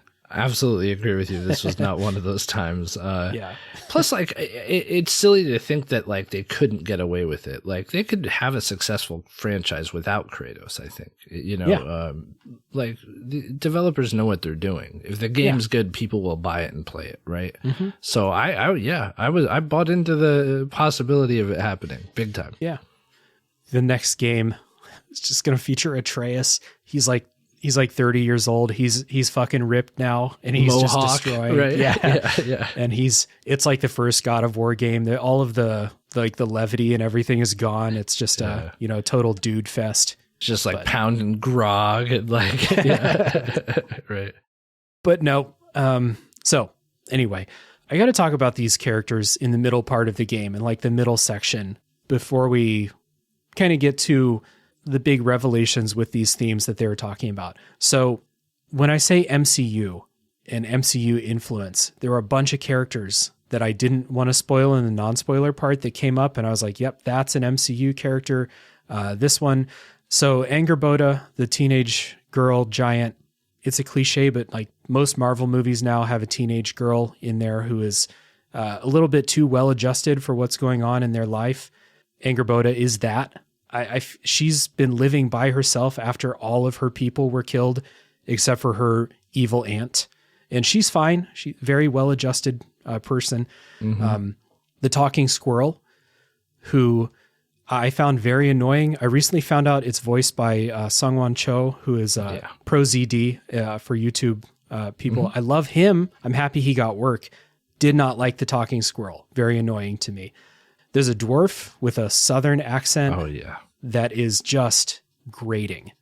This is another big voice actor, too. Is it? Yeah, is God, fucking Dolly Parton or something? Like No. God, I don't want to misspeak. Let me look it up real quick because I want to say it's like Ashley Birch. Is it? Yeah, like someone of that, like that tier of voice actor. That level. Yeah. Oh, it's Milana Vaintrub. So the AT&T commercial girl. Oh, okay. Vaintrub? Couldn't tell you. Yeah, Milana Vaintrub, or however you pronounce it. But you know who she is, right? She was like going to be the Fabulous Squirrel Girl. There was like an MCU pilot she filmed. She's been in movies and stuff too. But she's like the AT&T commercial girl. Yeah, that one, I have no idea. But look, I'm happy that she got work and that she got paid. I hate this character. Are you happy? I'm happy for her as a person. Yes, I am. Truly happy when voice actors get work, but I could not stand that character. Heimdall, could not stand him. That's the point, I think, though. Yes, but like he was to a point where I was like, is this the same game? Like there are people like this in this game. Just the most sarcastic person you could ever think of, where none of the other main characters' gods are like this. Well, that's interesting. It didn't feel believable to me. It felt like, yeah, go ahead. I was going to say, I see Heimdall as like who like the type of person Atreus could have become. Like based off of, a few of the choices that he made in 2018 and the route he was headed down before he checked himself. Like I could see him becoming like a Heimdall, like that ultra annoying, cocky like douche bag. And so that's interesting. Like you had a different reading of that too. I'll be honest, like at this point in the game, I was fully on the, like, this game's tone does not work for me path.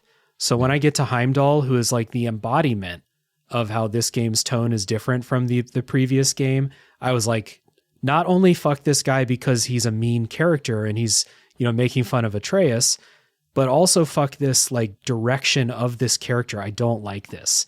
But I do acknowledge that like they did make him to be the character that you hate, that when he does die, you're like, yes, you're dead now, you piece of shit. So this is the part that I was kind of alluding to in the non-spoiler section, where I'm like, they try to make it appear as though there's going to be some way around certain things. Like there was no avoiding killing Heimdall. Like, I'm sorry. They were trying to act like they could get away without killing him. And it's like, no, dude, the second Kratos runs into this little like pencil neck who starts like pulling attitude with him, like this guy's dead.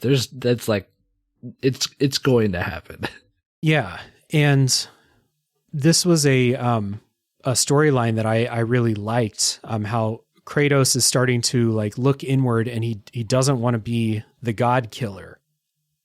He wants to find a way to get through this whole situation without being the slayer of gods, basically. Right. And Heimdall is in the way to everything that he wants to accomplish. There's, like you said, there was no way he could get past killing Heimdall regardless of what his intentions were. It was just never going to happen. And the fact that after he kills Heimdall, would a fun boss fight, satisfying to just, beat him into paste at the end of it. Kratos is like, I can't escape this. This is who I am. This identity as the god killer. There's nothing I can do. And you can see it in his face after it happens. He's like, man, I can't get away from this. This is who I am. But at the same time, whether that was his first god that he killed or his 100th, which it's the latter, there was no way that he was going to not kill Heimdall, right? Yeah, there's no way the story proceeds without that happening. Yeah. And like, things felt, shallow, I guess. Cause like you have that moment with the Norns, and I'm going back to it because I really thought like the whole journey down to like their lair under the water was so cool. And then the time you're there, and they, like I said, they have Kratos' number. They're like, no, dude, like you are this god killer. And I think that whole conversation with them where they're like mimicking him and mocking him, and, the three of them all kind of have this different role of like seeing the future. And they even explain it like, we don't see the future. We just know the outcomes based off of like who people are. And you could see he's determined to like shirk that for that period of time in the story up in between that and when he does kill Heimdall. And it's like such good voice acting, but motion capture acting too. Yeah. He physically deflates when he kills Heimdall, right? Like he's just like, oh, like shit. Yeah. I can't get away. Yeah. It's cool. That scene with them when they're mocking him, they're telling he's like in a fun house, basically. Like it's one of the only mirrors. Yeah, exactly. One of the only times you see Kratos ever off guard and not in control of whatever situation he's in. Even when Thor and Odin are in his house at the beginning of the game, you always got the sense that like Kratos is going to figure this out. But in that scene with the Norns, it was like Kratos has no power here at all. Right. Just totally out of his element. Yeah, it's pretty cool.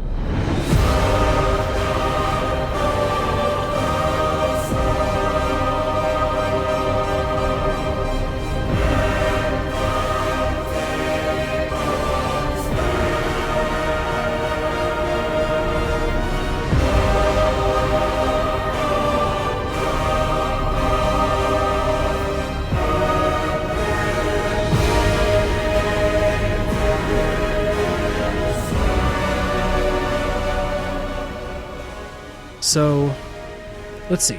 I talked about... Oh, dude, did you catch... how long has it been since you watched The Mask? It's been a while. Yeah, no, I'm familiar with the movie. It's been a while now. I just watched it last night. Yeah. My weekly watch of The Mask. Yeah, exactly. Somebody stop me. Seriously. What a life that would be. Yeah. In that movie, that was the mask of Loki that Jim Carrey found in the story of that movie, which I didn't know this. I read it, but that was pretty funny. And so like there's a long time in this game where you're trying to pick up pieces of this mask, and I just kept thinking like, this is the mask? Like Jim Carrey finds this mask like 4,000 years in the future, right. And then this God of War Ragnarok, it's a prequel to The Mask with Jim Carrey. It looks identical to it, which is kind of funny. I'm sure that was intentional, right? Like, but either way, it's definitely a prequel, confirmed. Yeah. So back to the storyline with Kratos. I think after Kratos kills Heimdall, he's very much like, he has his moment where he's like, I can't get out. Now I want to be out of the entire thing. Basically, after the big twist happens, right? Mm-hmm. So that's how Kratos deals with like these disappointments and these like setbacks that he has on like this kind of personal journey he was trying to go on. Yeah. Anything before that big twist that you want to touch on before the twist with Odin? I do think the point where he gets the what's the spear called? The drop near spear. There you go. Yeah. Yeah, look at that, huh? Was super cool. Like the whole moment where they're like talking about Dropnir and like they go down below their home, right? Brock and Sindri go down to get Dropnir, and it's just this like pile of rings because it just replicates. They did such a good job visually showing you like what this thing does, what it's capable of. And then the moment where you get to the Lady of the Lake and she makes the spear for you. Like it's not a huge part. It's just beautifully told, visually told. It is. Yeah. And I remember being like really mesmerized by that moment. And then, you get the whole reveal about Brock and everything too, that he's not whole. Right. That was a good moment. And what I think makes this, it's similar to the Norns, right? It's another moment where could Kratos kill that Lady of the Lake or whatever? Like, yeah, pretty easily, I bet. But I love the moments where Kratos is like reverent of who he's dealing with. And Brock is too, for once. Brock is like, actually like be on your best behavior here. And he's actually on his best behavior too. And I think that plays into that scene being as cool as it is. Aside from like meeting a magical creature who makes you a magical spear and stuff like that. What did you think of the revelation and then the upcoming result that Brock is not whole, that he died, he was brought back to life, and the process of bringing him back to life left him without a soul, for lack of a better term. So like he's on his last life, basically. Right, like the new Puss in Boots movie, basically. Right, it's exactly like the new Puss in Boots movie. Yeah. So it's weird when it came up. I'm like, oh, that's a funny thing to bring up. Are we gonna like have a mission where we make Brock whole again? Yeah, like, I wasn't sure why they highlighted it, because it was highlighted in the dialogue between Sindri and Atreus, and then I thought Brock's realization of it was kind of odd. Like the Lady of the Lake ignored him, and he instantly was like, "Oh wait, no, I died, and I don't have a complete soul. That's why she ignored me." And it's like, man, that seems like a bit of a jump there, Brock. Yeah, but that's actually the truth somehow. But good for you. So then, obviously it becomes apparent why they almost forced this into the story. Because they just wanted to make Brock's death more sad, I guess, have more emotional weight. And I don't know if it necessarily did. Yeah. He's the only character of the main group that dies, as far as I can remember. Well, even kind of like the extended group, right? No, there's that guy who they kind of leave it open-ended, who jumps off the airship, right? Right. And then there's Freyr at the end. At the end. Okay. Yeah. So basically, yeah. But yes, this is the most meaningful one, supposed to be the most meaningful one. Right. And they set that up because by bringing up ahead of time the fact that there's no bringing Brock back, because this is a world and a mythology where if someone dies, you can bring them back. There are ways to do it. Not sure why they couldn't have brought Kratos' wife back. I forget her name. Right. But Deborah Ann Woll. Not the act. That's the voice actor. Yeah. No, I know. I forget her name in the game. Karen from Daredevil. Yeah. Yeah. That's right. She married Kratos after the show got canceled. Faye, that's her name. Her name's Faye. So not sure why they couldn't have brought Faye back, but whatever. We don't need to dwell on that. So I guess before we move on, what did you think of the sections with Faye? Because you don't see her in the previous game. This is the first time you see her face. Right. Very cool transition to those scenes. I feel like they were additive in my mind. They weren't quite as impactful as I think the intention was for me personally, but it did add to something we kind of already had an understanding of, like Kratos' inability to have emotion in Atreus's early age and his reluctantness to like be that father, and I guess it added some extra context as to why, but I just didn't feel like they were that necessary.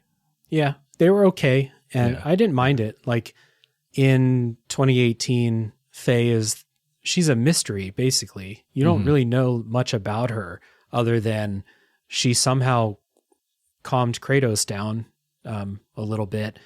But that's all you really know about her. And then at the end, you find out a bunch of stuff about her, that she's actually like, she's a giant. She's magical in some way.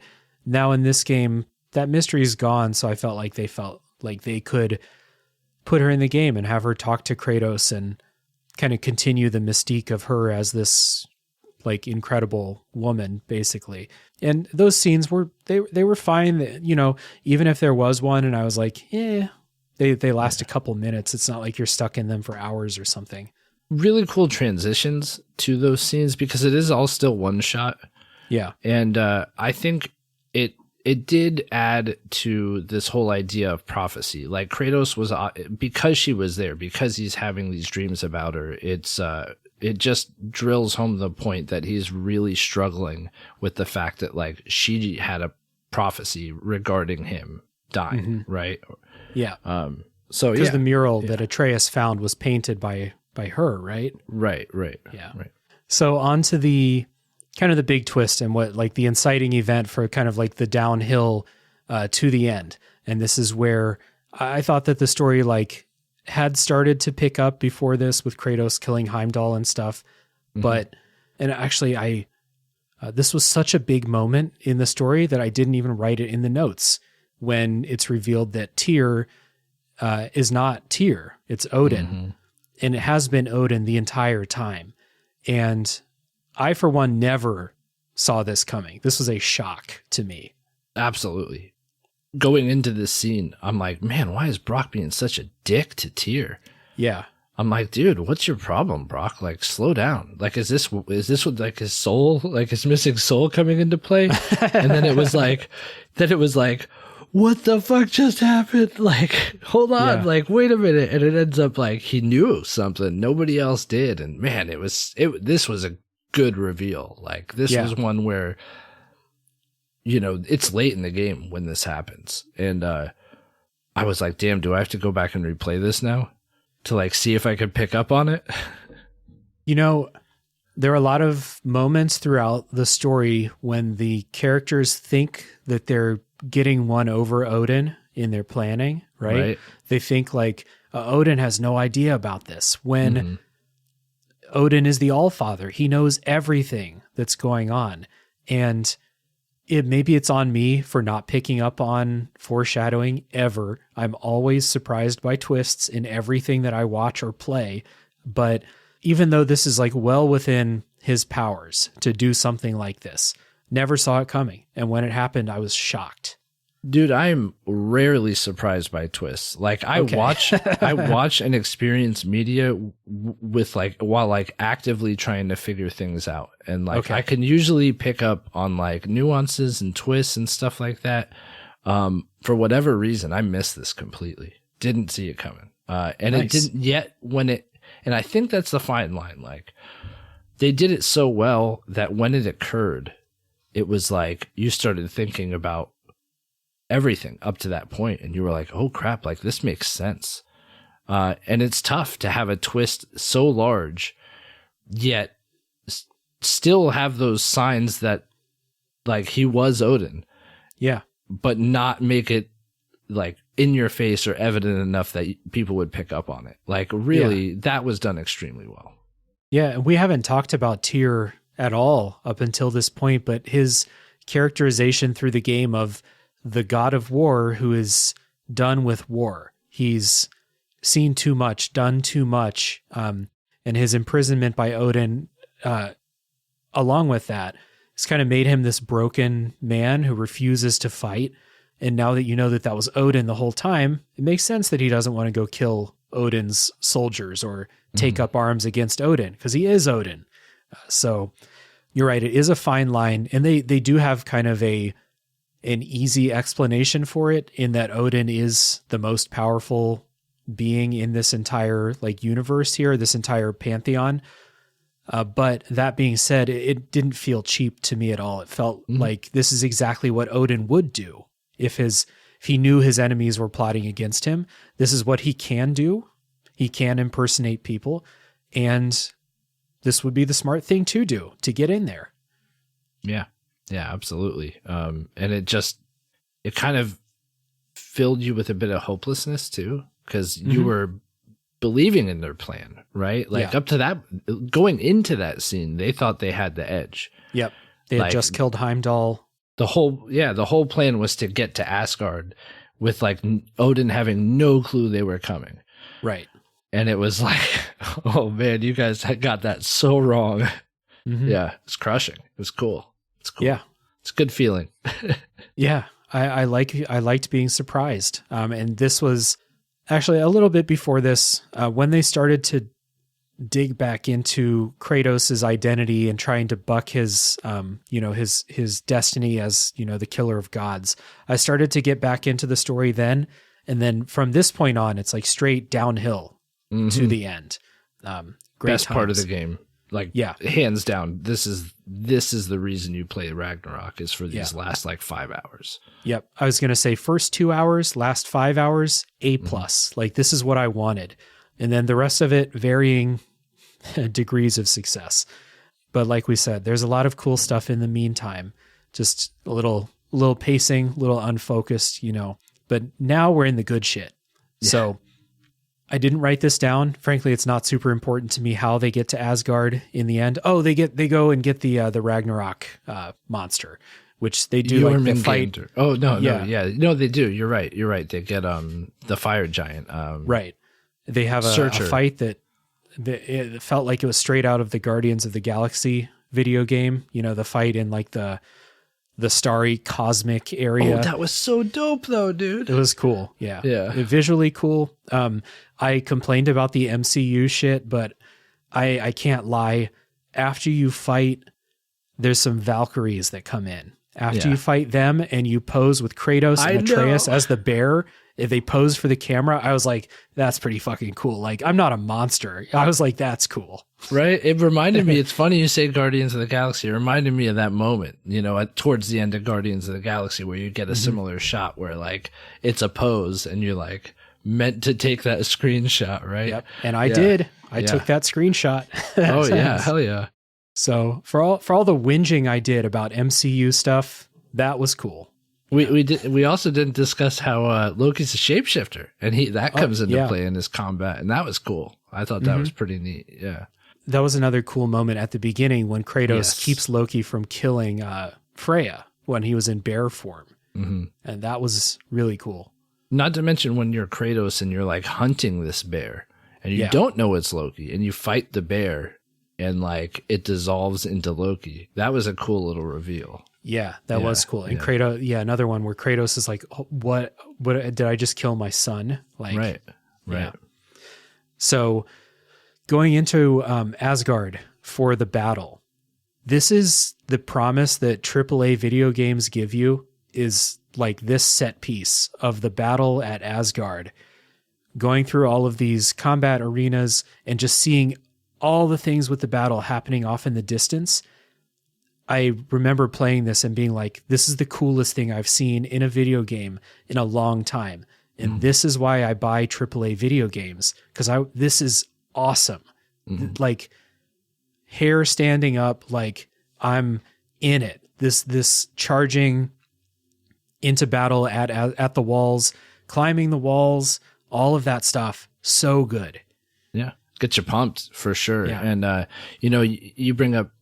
you've brought up some of the MCU aspects that's negative. This is what I like in the MCU movies too. Huge comic book fan. Like when the characters are flying in and out, and like you're following one of them, but like all these other characters are flying in and out of scene and saying like a piece, or, helping devise a plan, and then going off into the battle, and you see them like in the distance fighting other things. And yeah, it was huge. This was like awe-inspiring, man. And, the whole time I'm just like, I'm mashing those buttons like it's going to help me hit harder, you know, like it's that kind of investment in the action that this just draws you into. It's just the coolest shit. Yeah, it is. Yeah. And for someone who like spends a lot of energy and time thinking critically about the video games I play, this was a moment when I was playing, when it was just pure enjoyment, like fun is at level 11 right now. Like this is so cool. And like, it's hard to describe visually, but like you said, there's characters flying in all over the place. You'll get into a grapple with some enemy, and like one of the friendly characters will fly in and knock them off and say like, you owe me one. They'll fly off and go and do something else. You look out in the distance, the world serpent is like fighting out there. Fighting Thor, right? Yeah. Yeah. Cool. The spectacle is so crazy. It's so cool. The camera pans were really good. Yeah. I got the distinct feeling they put a lot of effort into this set piece here, and I think they nailed it. Yeah, absolutely agree with you. I can't think of another thing that does the scope as well as this final battle. Like, as far as like, you feel like you're in a war. You feel like you're in this, like, not just a war, like a war between gods. And it's cool. Actually, you know what does this kind of scope in these kind of scenes are the old God of War games on the PlayStation 2. Right. This is what they did, but with the capabilities of the PS2. And this scene felt like going through those, buildings when there's a battle happening in the original God of War game. Well, you see things out the window happening outside. You see big monsters. You see titans and stuff like that. Right. This is that, but with the power of the PS5, PS4 also. But yeah, great stuff. Yeah, you didn't. You played on a PS5, right? Yeah, I did. Okay. Yeah. Yeah, this was just crazy. I have nothing but praise for this. Can you imagine how a PS4 sounded like playing this game?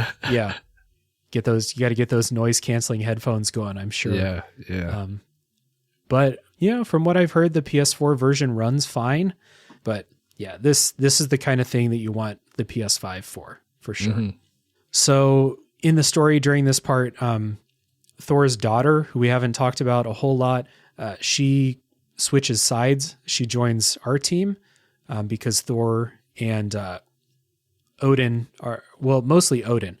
Odin very clearly like loses all pretense of caring about his family here. He's just on like self-preservation mode, basically. So then now we get into like the Thor boss fight, and then we fight Odin. And this is kind of like our boss rush at the end of the game. And I thought that fighting Thor while Kratos and Thor are kind of like talking about their situations, and Kratos is trying to convince Thor that Odin doesn't care about him and Odin will sacrifice him, basically. Not just him, his loved ones too. Like he's right, saying, everyone. Like, everybody. Yeah, exactly. Yeah, and then that's what happens. So unfortunately, there's you kind of win. You get to Thor a little bit, and he starts to doubt Odin, and Odin kills him. And it was a pretty like not shocking moment to me, but still like Thor and Odin, they're a team throughout the whole game, throughout the mythology. And to see Odin, this is the moment where he's like, nope, nothing else matters, and I'm going to prove it. So he kills Thor, and now you have to fight Odin. That was a big moment leading into a boss fight. Little extra motivation to take him out. What'd you think of the Thor boss fight at the end of the I thought game? it was fun. I thought that like the first one was fun. Fighting against him is fun. He feels like fighting against yourself, but a little bit more powerful in a lot of ways. Yeah, I can see that. I really appreciated the Thor fight. I thought, I honestly didn't know if we were going to have an Odin fight. I thought Thor could possibly be the final battle. I could have seen Odin getting taken down in like a cutscene kind of thing. Or Odin like weaseling his way out somehow. Correct. And escaping. And then the next game is trying to hunt down Odin or something like that. Exactly. I did think, Thor's redemption, in a way, I guess you could call it. It felt earned, and it had weight to it. I know we've kind of talked about like the MCU dialogue. This wasn't that. Like this was heavy. This all was heavy from here on out. This was the new God of War. This wasn't the quippy MCU. And this whole section didn't really have that, except for a few one-liners from characters during the battle. Yeah. There were a few lines during the actual Odin fight too that were like, oh god. I thought that Odin fight was pretty fun too. Absolutely. And I liked how, well, as you might expect, Odin fights very differently from Thor. Thor is very in your face, aggressive, and Odin fights with a lot of ranged stuff. Like you spend a lot of time avoiding his ranged attacks and just trying to get close to him, basically. Mm-hmm. Yeah, and a lot of it is like choosing the right weapon to attack with. The team up that occurs at the end of the Odin fight was that like Guardians of the Galaxy-esque kind of action as well. And it was really cool. It was similar to the end of God of War 2018, right? Like when you take Baldur down and it's Kratos and Atreus and they're just like, really all you're doing is pushing a button. Yeah. But what's playing out on screen is just this like insanely choreographed like double takedown of Baldur, right? And this time you get it with like 3 characters going to town on Odin, and man, it feels so good. Like they make him such a menace at this point in the game that like, oh man, it was very cathartic being able to pummel him. This is cool that like throughout the game, all the characters that are from this world, everyone who's not Kratos and Atreus basically is like, Odin is a bad, terrible, evil, sinister being. You cannot trust him. He will do anything to protect himself. And throughout the game, Odin is a little bit confrontational with Kratos sometimes, but a lot of times he's very reserved. He's friendly to Atreus when he's trying to win him over to his side. And it's only at the end when you really see like who he truly is. And so that boss fight is cathartic in that way, because you're like, oh, this is, we got to take him down. Like he cannot continue. He's got to go, you know? Yeah, 100%. You like finally see the threat for what it is. Yeah. So you don't actually kill him. There's been this storyline of Atreus with the giants' marbles, the marbles that hold the souls of the giants who had died. It's a storyline with Angerboda throughout the game. He has one. He puts Odin's soul into it, and Sindri takes it and smashes it, which probably kills Odin, but who knows? They don't really. Right. Yeah, who knows? I'm sure that if they wanted to bring Odin back, they could think of a way that he escaped. You didn't kill him. His soul went out into the air, something like that. Exactly. This kind of like heel turn for Sindri was a little bit weird, I think, after Brock died. Like, obviously he feels a lot of pain because Brock got killed, but he is, I just didn't think that he had that level of anger and spite in him. He seemed like such a friendly character, like a not a bad bone in his body type of character up until then. Yeah, it's a drastic shift. I mean, he goes from being like a germaphobe to like wallowing in blood, basically. Yeah. The next time you see him, he looks like he hasn't taken a bath in 20 years, Yeah. So yeah, it is a very drastic turn, and I could see how that kind of makes you question it a little bit, right? Like, yeah. Maybe because it was so drastic, but Brock dying happened super suddenly, so maybe we don't have the luxury of him slowly breaking bad, Right. So right. I don't know. Next God of War is Sindri's the antagonist. Yeah. So this is the ending of God of War Ragnarok. Angerboda shows Kratos and Atreus one last Giants mural, which is the real prophecy, their real destiny, that, again, Faye knew and had hidden from them. However you feel about that, the fact that they're like, actually, one more Giants mural that we didn't tell you about. Right. But what's on the mural? was very cool to me. Earlier in the game, there was a quote from Odin talking to Kratos. Odin is saying, like, I'm a god. I have followers. People worship me as people worship gods. You are nothing. No one worships you. Like, basically saying, like, yeah, you're a god, but to what end? No one's going to remember you. All you do is destroy. You have no followers whatsoever. Right. Which I thought was a sick burn at the time. Same. I was like, he says, like, no one's like loved you, like no one's like revered you, and I was like, oh damn, got him. Like, it's true. Again, good writing. They're capable of it in this game. It does happen. Now at the end, you see in this Giants mural, there is a small part of it where people are worshiping Kratos. Either it's him or I think it's a statue of him that people are bowed in front of. And that was a really cool moment for me as Kratos has continued his like personal growth throughout this story too. Now he sees as happy an ending as Kratos could possibly have, I think. Now he's concerned about things like this and, you know, I don't want to be the god killer anymore.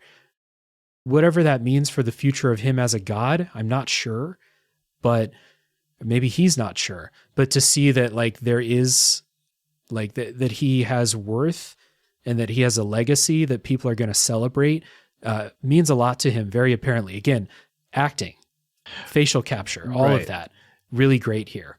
It's almost like it proves that he could have an existence outside of that god killer, which was like you know, we talked about it's a big struggle for the whole game. What you didn't see is they're all actually holding DualShock controllers, because it's just they're revering the God of War as a PlayStation game. Is the truth of it all. I don't know if you're lying or not. No, because I could be telling the truth, because this game does some shitty things with fourth wall breaking that don't belong in a God of War title. I had forgotten about that, and I'm not sure I would want to even talk about it anyway. We'll leave it. Well, no, we can talk about it, because I read some of the like stories, and I was like, that's Uncharted. Yeah. And I was like, that's really fucking stupid. Right? It takes you out. It takes you right out. Yeah. I don't want to make judgments on other people, so I will just say I was not clapping my hands and excited to see the plot of Horizon Zero Dawn laid out in a lore scroll that you find in this game. Right. And I've also seen the clips where like Mimir talks about Kratos appearing in Mortal Kombat, right? Huh. Or he talks about like his time at the PlayStation All-Stars, right? Which is like, it's fine. Like I don't know. It's a nod to like things that came before, but like, oh man, I don't get like real bent out of shape about video games or like creative choices in video games, because like I'm not the creator, right? I didn't put in the work, but like this is a trend I see happening with PlayStation games, and I don't think I like it. Like all of them nodding to each other, and like it's like it's this club that and it takes you out of the game that you're playing, and I don't think it belongs. So I'm gonna have my opinion on it, whether or not you agree. I totally agree. I got taken out of this game and into my own thoughts and like critiques a little bit too often for my liking. Those were really dumb. Like I can't overstate how disappointed I was to see that, to open it up and read about the legendary treasure hunter who is very obviously Nathan Drake. Right. Yeah. Yeah. Just to end on a good note, I think we didn't talk about the bar fight, which was a pretty cool scene. That was cool. Yeah. I didn't, man, I am like Ron Burgundy with these notes. If it's not in my notes, I will not bring it up on the podcast. No, I didn't bring it up either. You know, we went through the whole story and I didn't bring it up, but I think it deserves a mention because it is a standout part of the game. It was a really cool scene, 100%. I enjoyed that a lot. I enjoyed the fight against the giant wolf. That was a cool boss fight. You didn't? I didn't. It's like, it's funny. In my notes, this is the one boss fight I didn't like was Garm. I enjoyed the second part of the Garm fight, not the first part. I thought that first part was just like ridiculous.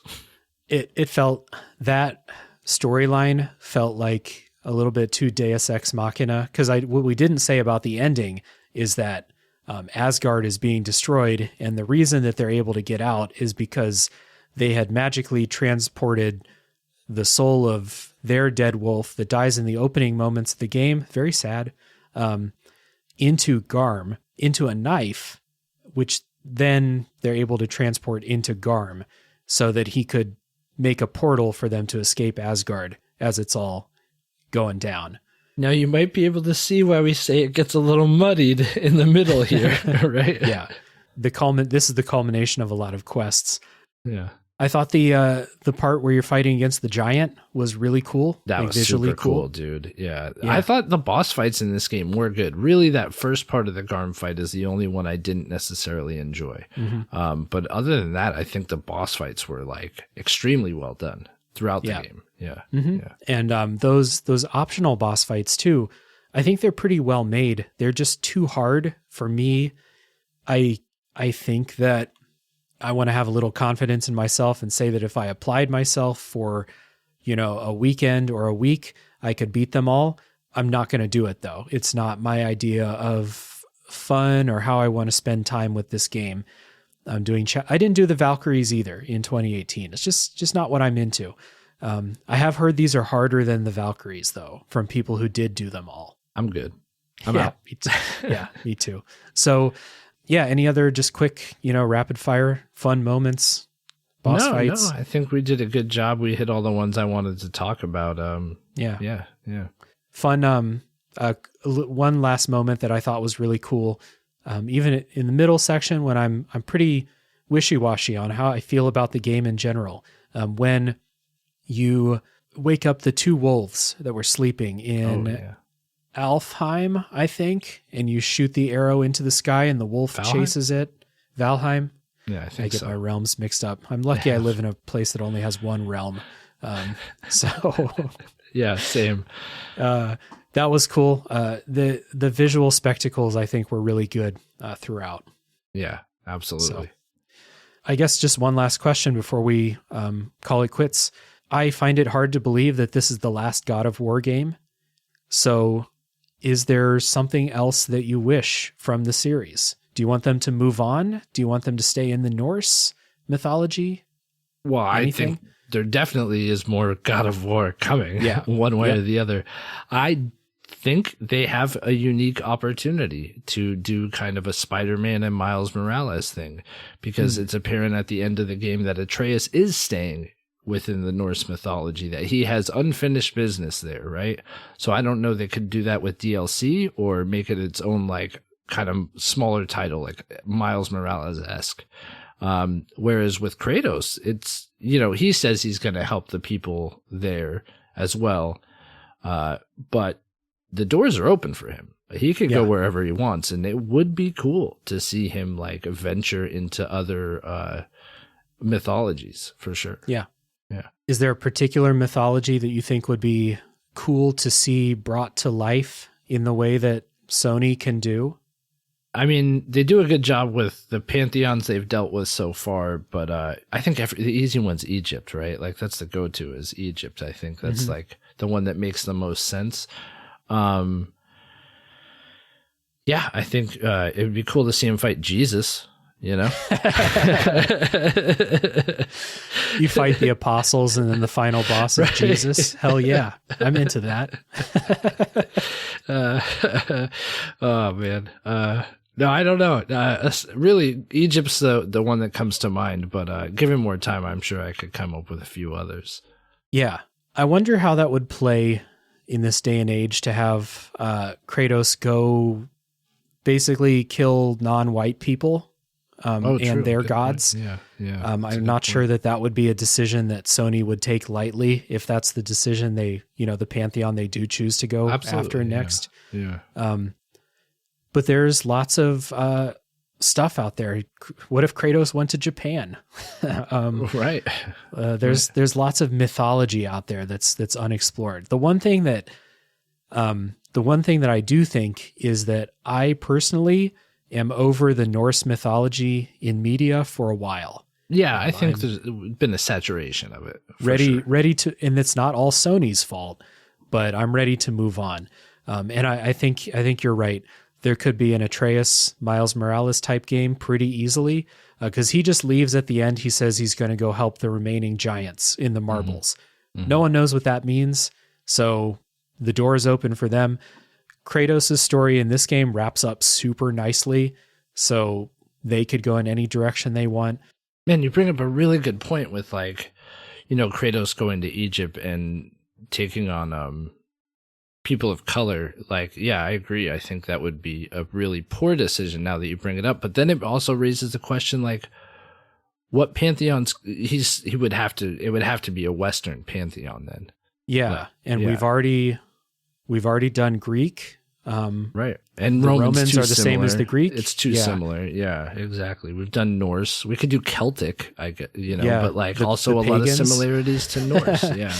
I'm just thinking of the gods that look the coolest and would be the most interesting. Like the Hindu gods would be really cool to see brought to life. Yeah. Yeah. And maybe trying to think like maybe American gods, the Neil Gaiman. Oh, that'd be cool. That would be. I'd watch that. Yeah. Kratos is on a road trip through the flyover states, and he stops at the world's biggest ball of yarn. And that's right. That yeah. But the only certainty, like you said, is that there will be more God of War. So I'm pretty excited to see where the story goes. Ryan, thanks so much for coming on the show, taking over 2 hours out of your time. We are still an hour and a half short of our previous podcast together. Ooh, look at that. It's time to call it here. I really appreciate you taking the time. I know that by the time this episode comes out, Listoff has ended. I really, really appreciate you continuing to come on and podcast. And I will be going back and listening to the old Listoff episodes because I really, really enjoy what you and Brian did there. So thank you so much, man. Thank you, Dave. Honestly, thank you so much for having me. It was a good time for sure. And another big game, another big title. Yeah, another big one. You're the Game of the Year contender guy. But I know you guys have called it quits at Listoff, but I told you this before, and it will not change. You have an open invitation to come back on anytime and do a game with me. Thanks. Thanks. Yeah. Man. Thank you everybody for listening. We appreciate you very much. If you want to talk with us about how we feel about the story of God of War Ragnarok or anything else that we talked about in the non-spoiler part, feel free to join the Tales from the Backlog Discord server and chat with us. Also the Listoff Discord server. Lots of ways to share how you feel. I'm open to conversation about this because there's a lot of things that I took issue with that I know not everyone did. And then there's a lot of stuff that I think is really fucking cool, and I want to talk about it again. So come in, come chat, come hang out. We'd love to have you. But I appreciate everybody listening. Tune in next week for the next game that comes out of the backlog. The world that hardens is a harsher winter holds. The parent forced to eat its young before it grows. Every bird gone unheard, starving where the ground is froze. The winter sunrise, red on white, like blood upon the snow. Like blood upon the snow.